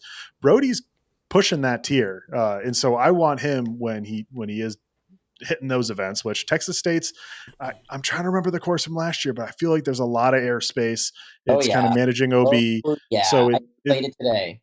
Oh, look at this. So I'm already feeling good about my Brody Smith pop pick, but I'll get to that part later. I'll let you guys I answer. had Brody as my pop pick for a little bit, Evan, and I But you couldn't changed hang it. on. I Just wait. You're changed going to it. regret that. I Not too possi- late. Get like not the too late. 20-second version of what he has said this year. I've only heard like through like 4 different people that he's like been publicly saying that he like doesn't care. Or He what had has he like said? a little, and I can't put words in his own mouth, but from my understanding, it was some sort of questioning about where he was at with disc golf. Do I like it? Do I not like it? Why am I doing it? I think I enjoy it. It just, Yeah, and he hadn't practiced. He hadn't yeah, thrown a hadn't disc 'cause he practiced in needed the a off break. season. He wasn't sure where he was at with disc golf. I don't think I can quote specifically, but he was like, during chess.com, someone could have literally just punched me in the face and I would have just fell on the ground and just let them keep punching me and just let it happen. Like, I'm paraphrasing, but he was just like, he didn't care. He was just like oblivious. He said he's never felt that way in his life. He's a competitor But at I heart. think he's bounced back a little bit. Yeah. He posted and was like, all right, that felt good again. So, like we all go through ups and downs. I think trying to make a career in a sport like this has more ups and downs than even other avenues. So, like, I'm sure that's what he's experiencing. So I think he'll come out of that as well. That's, again, while I was going to pick him as a pop. Let's move on here. Nico LaCastro, he is currently finishing 29 places worse than last year. Last year, he was 33rd average over the full season. He's finishing 29 worse than that, so 62nd average. Is he going to come out of this slump? I don't think he's going to beat 33rd place as his average. I don't think he is. I think he's going to be worse than 33rd on this year. Yeah, I think this will be a tougher year for him.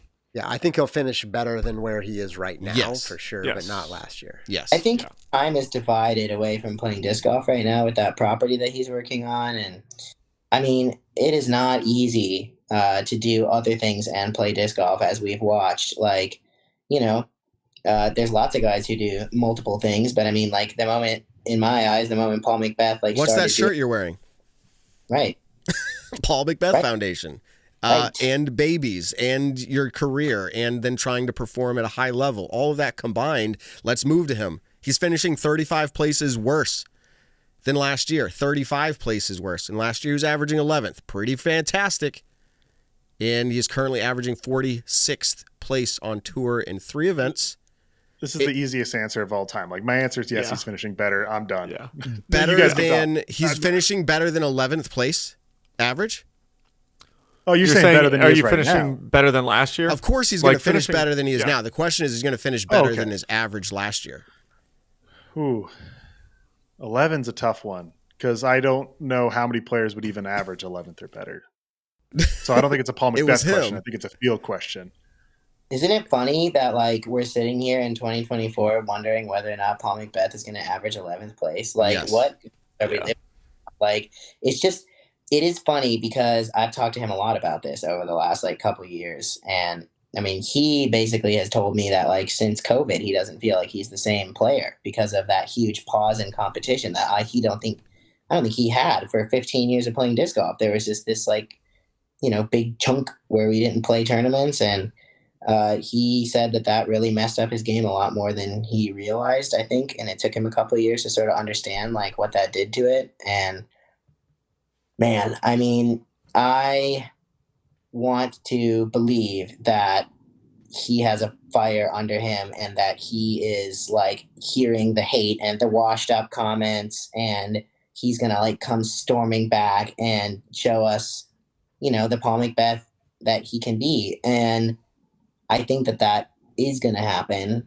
The question is, does he come back and dominate like he did, or is he going to do like a Tiger Woods thing where like he wins, every once in a while and it's a huge deal and everybody loves it It's when like he does winning the it. 2019 Masters. Right, You're not right. expecting Tiger Woods to do that, but all of a sudden he comes out and does it. It's Right. like Paul winning his 7th World Championships. That Yeah. might not be this year in Lynchburg, but it could be in next year in Finland. I mean, even in Emporia, dude, like the weeks leading up to that, he looked terrible. And then he Yeah. took offhand off the disc and then Missed cash and missed the cut at DDO that year. right. Yeah. And he knows there's just, I call it like the veteran factor when I'm explaining to people like why some like long-time touring disc golfers are really good. There's just like a factor of like having done it before that is like really powerful for a lot of people, like especially like Paul McBeth. I mean, he knows where he's been, and we'll see if he can kind of like come back. I would love to see him come back for like a 3-month stretch and dominate, just like win like 3 pro tournaments in a row. That would be so cool. Yes, it would be so cool. But I it agree. is so hard to do that. I mean, we just take it for granted how dominant he was in 2015 and 2019. Like it is ridiculous to do that. He was averaging 1062 for a year. Like, get out. Yeah. Will anyone in MPO win 3 straight this year? Like, will anyone in MPO win 2 straight? Like, that's a question. Like 2 straight Pro Tour events? Yeah.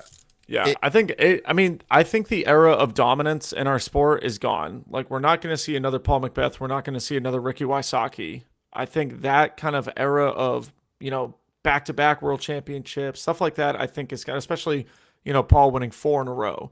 Like, I don't think that ever happens in disc golf again, to be honest. But I think also we kind of talk about Paul's legacy and Paul's career.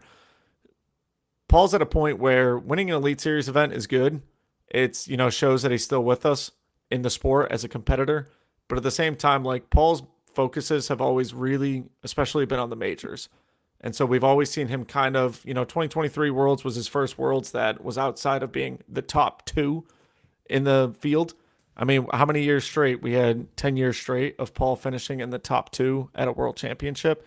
So it wouldn't surprise me if he pops off at the 2024 World Championships this year, potentially gets a win at courses that he is very, very familiar with. So, yeah, are the years done of Paul winning 7 Pro Tour events in a single year? Potentially, it wouldn't surprise me, and that's not even for lack of like he's not playing as well as I'm sorry. I'm sorry. He's not playing as well as he used to, but don't get me wrong, the field has gotten that much better compared to what it was in 2019, 2021. Yeah. So, but yeah. I mean, let's look at like the most consistent. We did some math last year, me and one of my friends, about Calvin Heinberg. I mean, you can argue that he's the most consistently highly skilled disc golfer last year. He made like 22 final round lead cards at elite and silver events last year, and he won 3. So like, I mean, do you say that that's like on Calvin for not knowing how to finish? I don't think so. I think that shows how hard it is to win an elite series. And you like, I mean, let's say you give Paul McBeth 23 final round lead cards, maybe he wins more than 3. But like, just the fact that you get there, like to do that, it's, like if Calvin and Ganon aren't winning, those dominant 7, 8, 9 events in a season, then like, they are the top players in the game right now. So if they are not doing it, then I agree with you, Nick. Like, I don't see dominance like coming back like it used to. I mean, that's why Tiger Woods was such like this revolution in golf, because it was so established already for like 45 years. And then somebody came in and just like disrupted everything. And so like, it's going to take like a generational talent, and ridiculous mental game for somebody to come back in my opinion, and start to like re-dominate pro disc golf. Okay. Yeah. So moving off of that just a little bit here, the dominance that we're seeing now is like an Anthony Barella going first, fourth. It's Nicholas Antila doing or Gannon doing first, fourth. It's going to be starting to see that, like you just mentioned, Calvin. Like that's what's going to be establishing your dominance, if you will, and you'll sprinkle some wins in there. Moving over to FPO and then our picks for pop drop lock. Cadence BURGE, who we just interviewed, she's finishing 14 places better than her average last year of 31st place. So will she finish better than 31st? She's starting out really well. Let the chat can answer that comment. Evelina Salonen, finishing 9 places better than her average of 13th last year. Is she going to finish better than average of 13th this year?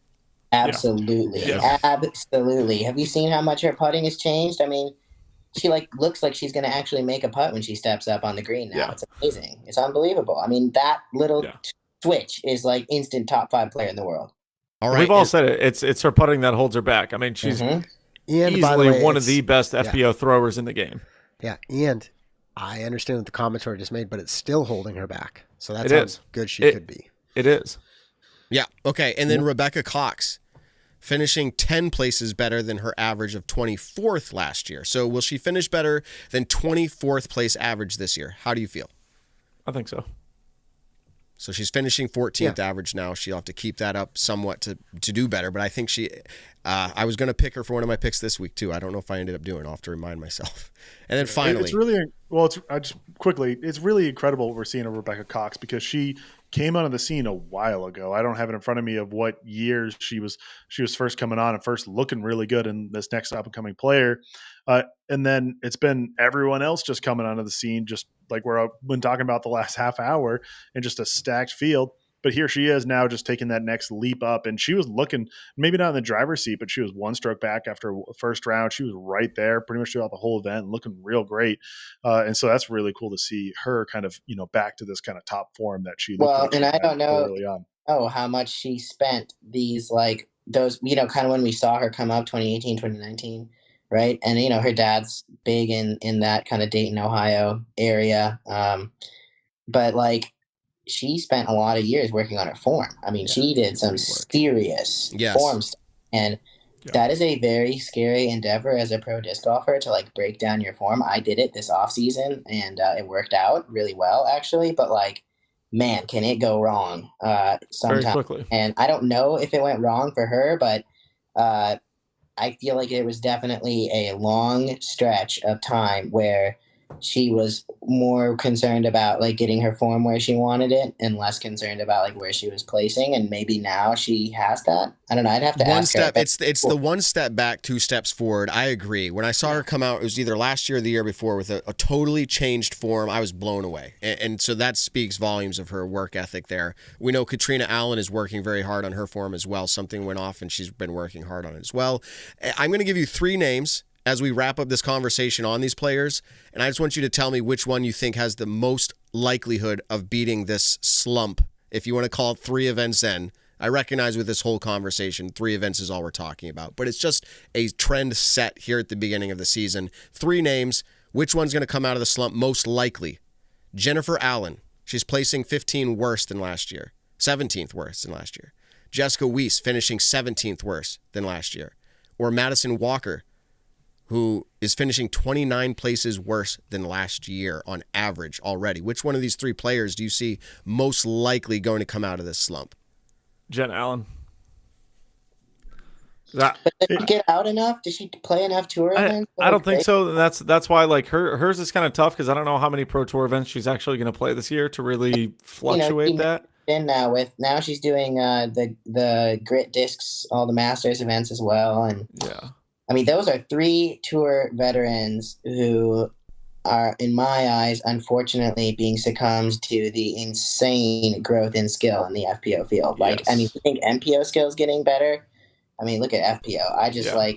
I don't even think that it's like them playing bad. And I was thinking that when you were saying these stats, this whole podcast, like, oh, they're finishing points worse. How many of those guys finishing 15 places worse are thinking to themselves, damn, I'm averaging the same rating. I'm just getting beat by all these guys I've never heard. Yeah. And so, like, I feel like that is the classic situation here. They are just getting smoked by younger players who are, excited and want to play well, and the tour is exciting for them. And, for them, I mean, Jessica Weiss has been on tour, and so is Matt, close to a decade, if not slightly more. And so, disc golf it's hard to, like, get that drive every week when you've been doing it for so long. Yep. I agree. There's not. I mean, you can look at all 3 of those players and say the same thing, that their biggest issue is their putting. And so, I mean, for Jessica Weiss, she's a great backhand player, great forehand player, but struggles on the putting green. Mm-hmm. Madison Walker is a great forehand player, can struggle on the putting green. When she's on. She's probably arguably the best putter out of those 3. But Jen Allen, incredible throwing of the disc with the backhand, doesn't have much of a forehand game, but very rarely has the full confidence in her putting that you see other players who are rising up in our sport. They have that confidence. She doesn't. Mm-hmm. All right. So we've made it to the end of the show where we're actually going to do our pop drop lock now. If you'd like to play along, you don't have to make your picks right now, but you can look at popdroplock.com and see these picks in the average places. We are using the new season averages. The game just got harder. Josh, you called this. You called this coming down the road 3 weeks ago. You said when we hit this point, it's going to be a lot harder. I don't think we're going to see as high of scores. You could, but it's going to be a lot harder to pick this because we're using averages from this season. So we gave you a lot of information here already. The whole show, we talked about all these places, how people are playing, how they're performing. Let's go ahead and get into Pop, Drop, Lock. It's going to be a good time. Joey's going to be here through it.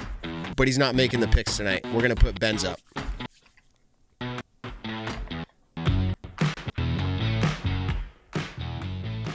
Okay. I don't know why the audio was jumpy on me there, but there you go. So, all right, let's go ahead and take a look at last week's U.S. Women's Disc Golf Championship picks that we ended up doing.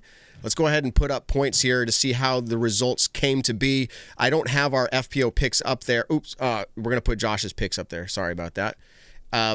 Josh, last week, U.S. Women's, you got 14 minus 14 points. Yeah, it was pretty bad. It was about as far down as you could get, 132nd place maybe. Okay, and then let's go ahead and put up, I think we're going to go with Evan next. Evan, 21 points. Not bad. Not bad, Evan. Especially when you're using you're using Ben's pop pick as your drop. I mean, it's hard to get points. And Ben had a great pop pick. Credit to him. Really limited me this week, and so I'm pretty happy with 21 points. I got Missy Ganon correct. That was the lock. Very nice. That was the big one. You did. So congrats to me there. Yeah, and he had Rebecca Cox as his pop pick. And that's hard when that has to be your drop because that was the rules you made. All right, here we go. Yep. Nick's points, 24 points. 24, Nick. You got third place. Jordan Lynn's helped me out on that one. Okay, Jordan Lynn's. Yeah, and that then was good. Moving into me next, 39 points and rounding it out, taking me out by 1 point. The loser last week on the show, Ben, who's on vacation, he just eked it out by 1 point, got 40 points. So good job to Ben. 40 points. Yay, Ben. Good job. From We're worst nowhere to near first. winning this. I'm not compared roasting, to everyone. Josh. I'm not roasting Ben's pick. I want that on the record. Great job, Ben. I'll be kind to him when he's not here, apparently. I guess. I don't know. Josh, go ahead and give we us. know, we know he's watching. Yeah, you're go doing ahead. a running score tally for the year so far. Can you give us an update real quick? I mean, yeah, I will be quick, but just, I've got like all the stats. So like at some point we can crunch how we're picking, who's doing what the margins are. And we know Ben's out there watching because he's got to know the scores, right? So Staggered stance stats. Yeah. And I know it's unofficial because we keep saying we're not going to track the season running totals, but clearly we are. So in first place, season running totals for the show cast is Matt. Smack. Yeah, all right. Get in the head, Bob. I'll move through these. Nick is in second, but he's 69 points behind. So Matt is trying to run away from us. So like that's pretty tough. From here on, That it's could really all change tight. this week. Yeah, because it's really tight. Evan, you're third place. You're only 7 points behind Nick. Whew. So it's close. As long as I'm beating Evan. Ben is in fourth place. He's only 5 points behind. And I'm in last, but I'm only 6 points behind. So the four of us, the four of us are like 15 points difference or whatever it is, something close like that. I'm not. And then Matt's running away with it. I'm not putting up the voting system ever again. It doesn't work apparently. I mean, yeah, right. And hey, just so you know, so you've got a 69 point lead. The highest points any drop pick has given anybody is 41. So people can catch up. It's not over. Absolutely. We're also only 4 events into a very long season. Out of what, 25, 26? Yeah, Okay. we got some plenty of time to have do y'all we mess find it up more. ironic that Matt is the best picker for drop scores? That's what he's really good at. That's harsh. compared to us. He's good at being harsh. Yeah. Oh man, I'm just perusing. I actually use my son. He already won once. I just go up to him. I'm like, hey, who's gonna drop this week? I'll pay you in candy later. Yeah, literally, Matt's like killing us in the drop for both MPO and kidding. FPO. Wow, So- that's an All right, interesting let's stat. pay attention. Josh, Viewers at home. yeah. So I don't want people to look at my drops until I have them up, but people at home Yeah, are well, you going already to put mine up for the world to see. Yeah, here so, you go, Josh. So Josh, you go ahead and kick it off. Just tell us your picks. Yeah, all right. So who knows if I got them right? Don't listen to me because I'm in last place. And the averages are different. And so MPO Pop picking Simon Lizotte. So Joey, if you know something I don't know, don't tell me. It's too late. And drop Kyle Klein for no reason except his current average is 5th, and it's just hard to hold on to that. And then picking Ganon Burr to win. And FPO Pop, Valerie looked great this weekend, right? And just kind of coming back up, so certainly can beat her average. Drop Licky Lawrenson, just because, and picking Kristen to win. I know she's acting like she's had a tough grind here, and maybe that's still out there, but how can you not? say it's reasonable to pick Kristen. For anyone who's still not familiar with all the point system here, he is picking her as a lock, and he's hoping she wins. But as long as she places top 10, he will get points for that. So your lock gets points. Josh, how many times have you picked Kristen this year? This is at least number 2, and I think it might be 3. Yeah, this is my 3rd. But hey, boy. if we can only You pick only them get 5 5 for the times, year. just go 5 in a row. Like what? Like you got hope to you pick get her at 5 some wins. point. Evan Don't knows, pick the times where she finishes 6th. Yep. That's what I'm like, saying. yeah, but if I picked knew- Kristen once. Yeah, If I you knew can't, she you can't was know gonna that she's finish going to sixth. finish 6th. If You're I knew hoping it- like, yeah, that's the Then point of course of the I game. wouldn't have picked her. I would have picked Missy Ganon if I knew Missy would win. We'll see. It's Evan. that easy. Just pick I who's going know. to win. I guess It's so. true. I will stop arguing because you're beating me, but as soon as I'm beating you, then I'll come back.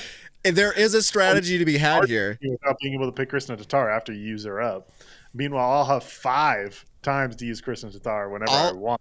We'll do a side podcast, like, they do fantasy sports podcasts for the fantasy side. We'll do a side podcast for Pop Drop Lock where we can talk all the fun facts of how we make our picks. But Nick, you're up next. Here come your picks. Tell us about them. Okay. My screen's a little blurry, so I'm going to have to try to remember this. But Austin Hannum, I think, is averaging like 90th place right now. And so I think if he pops out like a top 30, top 40 at this event, I mean, that just sounds like a lot of points to me. It is. Dropping, we were talking about Mr. Consistency earlier, but Nicholas Antilla, I think he's just going to have a weirdly rough event.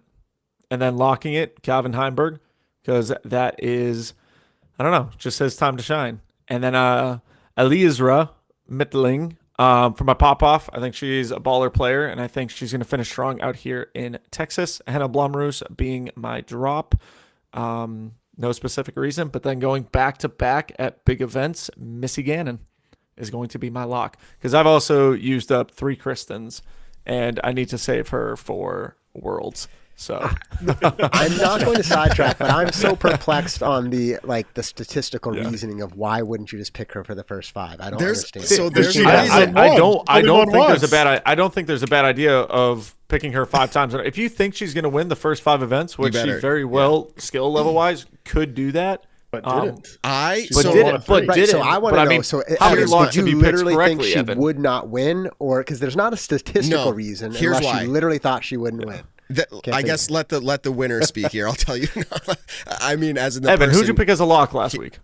He Missy got it right. Ganon. He Missy got it Ganon. right. He got So it right. you got this one right? Okay. Whatever. But He got it. here's the way I see it. If you can only pick her 5 times, the events where I think somebody else has a better chance than another event, that's how I'm choosing. I'm going, if there's any better chance, like that this event might have a different winner besides Kristen, that's how I'm doing it. Where I'm going, I know some of these events, like Nick joked about Worlds, like I'm going to save it for where I know, like she's going to win, like in my mind. Realistically, how many events do you think people are going to beat Kristen? Like coming from last year's season, So far. coming into this season, besides for the events, like if she started out the year winning at Waco, and so you think, okay, she's still got that game that she had last year. So confidence-wise, I'm like, yeah, she's still more dominant than every other FPO player out there. I think her game is just that much better than everyone else's. She's obviously absolutely not the best player, Yeah. the favorite each week. Realistically, how many players in FPO are consistently ever going to beat Kristen? All right. We gotta wrap this up. So we gotta get Missy our and picks Owen? in.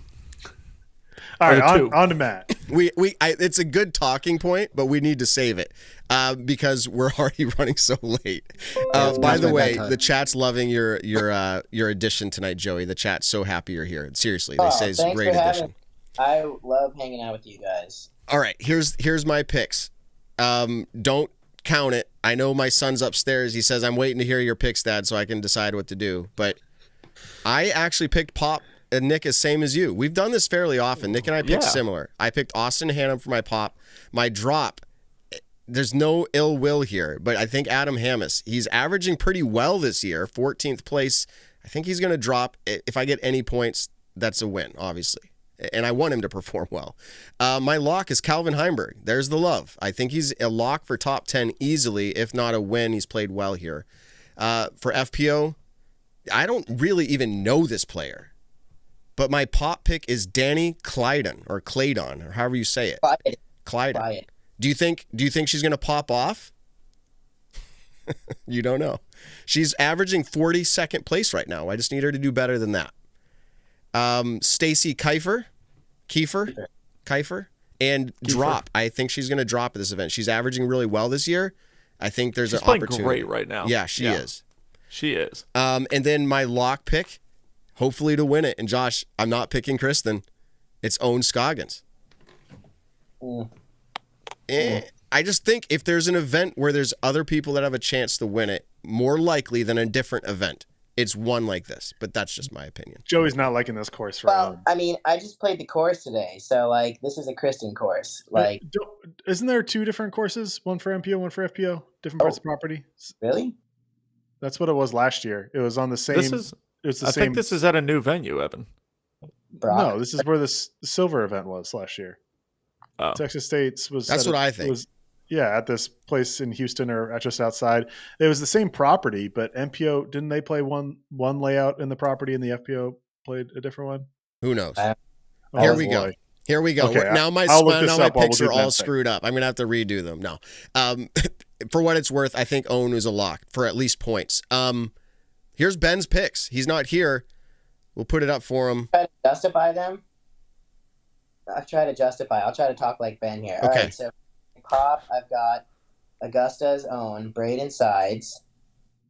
He's a great player. I played a couple practice rounds with him. He could definitely pop off. He totally has the game. Yeah, he does. Drop Anthony Brella. Well, that's really stupid. I wouldn't do that. But Hold on. And his lock, he wrote something like extremely long. Hold on. Nathan Wysocki. No, Richard Nathan Wysocki and I can't read it. And Joey Tamale. Oh, That's got to be what it says. let me see real quick. I can pull it up here on the back end. Are we going to be co-champions, me and Rick, because they canceled the final round like Ledgestone? Let's Yeah, go. It says. How to get your first win? It says Richard Nathan Wysocki and Joey Tamale. Told you. Let's go. So I don't know if I like I assume that's a Ricky win. I definitely don't like my drop that much. I don't know how much I love my lock either. So for the listening audience, Madison Walker's his pop. His drop is Evelina Salonen, and his lock is Henna Blumroos. So that means, Evan, your drops are his pops. Braden Sides and Madison Walker, which There is you go. unfortunate as we go into my picks here in a second. All right, here we go. Pulling up your picks, Evan. Well, I'll start an FBO because I got Madison Walker as my pop and Madison Walker as my drop. Oh, it's a wipe. So equaled out. And this time was actually true, just coincidence. Hey, Ben, good pop pick. I like it. Unfortunate, I'll get 0 points there. Unlike when Ben sees my pop picks and tries to pick the same one, so I get 0. This one was true. Evelina Sound is my lock, which is also Ben's drop, which is kind of funny. But it's not just a lock playing for a good position. I'm really feeling her as the winning favorite here. I feel good about it. I'm saving my Kristen Tatars for when I think she's truly the favorite and truly healthy. She could still win this week, but I'm picking Evelina Salonen. I mentioned earlier Brody Smith, just that average. That's lower than he really is. He can play better than that. In this course, I do think fits really well. And then Kyle Klein's my lock. Who picked him as Josh? You picked him as your drop. I know it is mainly because that 4th place average, which is fair. But Dismania's got all the wins, and Kyle is sitting there without the wins, and he could very well be the best player of the bunch. They're all fantastic, but Kyle can absolutely win any week, and so I was just feeling it. I think that manufacturer group is rolling, and it's his time to win. All right, as we close out this segment, which is now a new fan favorite, Hooligan Discs presents this segment. Hooligan Discs has been sending out vibes. They've been sending out hats like the one I'm wearing to the winners each week when we play this game. Hooligan Disc, very cool. Josh, you just changed your hat, I think. Wow. Didn't catch it until it was already done. But Hooligan Discs, totally worth checking out. And by the way, this is not paid advertisement, but I'm pretty sure the Disc Barn out of Texas there is collaborated with, owned by the same company as Hooligan Disc. So check them out. Maybe offer them some of your business as well. But Hooligan Disc, check them out. They're giving away the prizes. They're sponsoring this segment. Really cool people over there. Be on the lookout for all the new discs that they're going to be releasing. With that, I also want to shout out Niklas. I'll just give the first name. Took down this last week's U.S. Women's Disc Golf Championship pop drop lock. Nick lost. He's receiving a prize in the mail. Be on the lookout for that. Shout out to him for playing. Everybody else, get in your picks. You have until 7 a.m. Eastern on the day of the event start to lock your picks in. So get those in. We'll try to remind you on social media. Let's see if we can beat the 500 plus people that played 2 weeks ago. Let's see if we can bump that number up. And we appreciate everybody's time. Yeah, it's easy.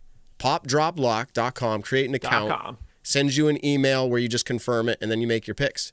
There you go. It's like being my own fantasy football player. Like, you know how the fantasy football guys, like, they draft themselves onto their own team. Like, exactly. I can literally, for the first time ever, if I wanted, control my own fantasy. Like, results. Do you want to pop or do you want to drop? Well, it's hard for him to drop. Joey picks himself to drop and comes in dead last. So he got points. Oh, dude, just to win the finals. I'm just saying, you could get a free disc that you're not even allowed to throw out of it. Then I get kicked off the tour for like staging rounds because I'm just trying that to would be bad. Points. But really, we just paid you so the game would get more popular. It's just like a big plan, you know? That's funny. All part of the process. We talked a lot about players tonight, U.S. Women's happened. That was totally entertaining. We're looking ahead, obviously, towards Texas State Championships. Good luck to you out there, Joey. Anything else that we missed that we're really way over time, but some people don't mind that. But where are we at? Anybody, did we miss anything before we wrap up? No. Nope. Nick, no, go just ahead. like we're already 25% of the way through the women's majors, right? I think. I mean, honestly, that's 1 out of 4. Yep. Yeah. So here we are. I think what I will tell people. Oh, go ahead. That was the closeout music, but tell people.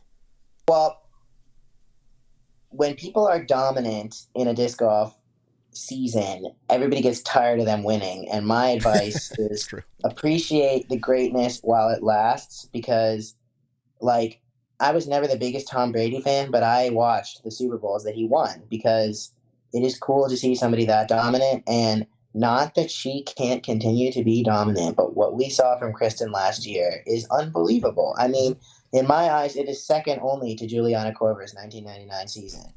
And, like, it's just, don't create that expectation of, like, oh my God, she's going to win every week now because she's so much better. Like, yeah, she has the talent, but she went out and won so many of those tournaments. And just, like, I feel like it all too often becomes, like, the expectations of the fan base that now she's just going to win every tournament. Like, I don't think you understand how hard it is to play disc golf tournaments and win them every weekend against the best in the world. So just, like, let's say Kristen isn't as dominant as she was last year. I don't take that as, like, she's way worse. I take that as, wow, 2023 was really special.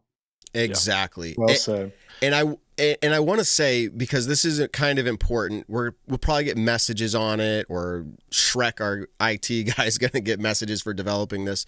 If you look for a player in pop or drop and they're not there, do a few double checks before you contact us. 1, make sure they've played at least 3 events this season, 2024. And 2, make sure they're registered for the event. In all seriousness, they won't be there if they're not. But because someone just called out, they said no love for Sai as a repeat, Sai Ananda. And I was actually going to pick her as a pop. But she's not, first of all, she's not a tour card holder, apparently. And she's only played 1 event this year. She's not on the tour card holders list, I'll say. But she's only played 1 event this year. So she can't be in our pop or drop selection because we don't have enough information on this season. But she is registered? But she could be a lock. She can be a lock. So if you want to pick her to win or place top 10, you can do that. But so she's in there. You could pick her for this event if you think she's going to be a top 10. She puts like Isaac Robinson. Yeah. Just go tell me. When it's on, it's on. I was blown away by it this last event. Again, I'm all on board. All right, Nick, go ahead and close this out. Well, I wanted to say something real quick. Close this out. I wanted to give a shout out. I'm not doing the closing out. Nick's going to do it, but I'll talk over the music real quick. But the Buffs made the Sweet 16 in the women's March Madness tournament. They're playing their regional in Albany, New York, 2 hours away from me, but likely against Caitlin Clark. Tickets are $270 right now. And I'm furious about the popularity of Caitlin Clark. For $270? Yeah, that sounds incredible. So I'm really rooting for a West Virginia upset. They're only down 2 right now in the third quarter. So that way tickets drop and I can go see the Buffs in the Sweet 16. But Nick, close it out. Go Celtics. Hey, everybody, thank you for tuning on this wonderful Monday night. Sorry, I've been so late the last couple of weeks. Hopefully trying to figure out my Monday night schedule over at the course. But I appreciate all you guys coming into the chat and listening to us on all your favorite podcast platforms.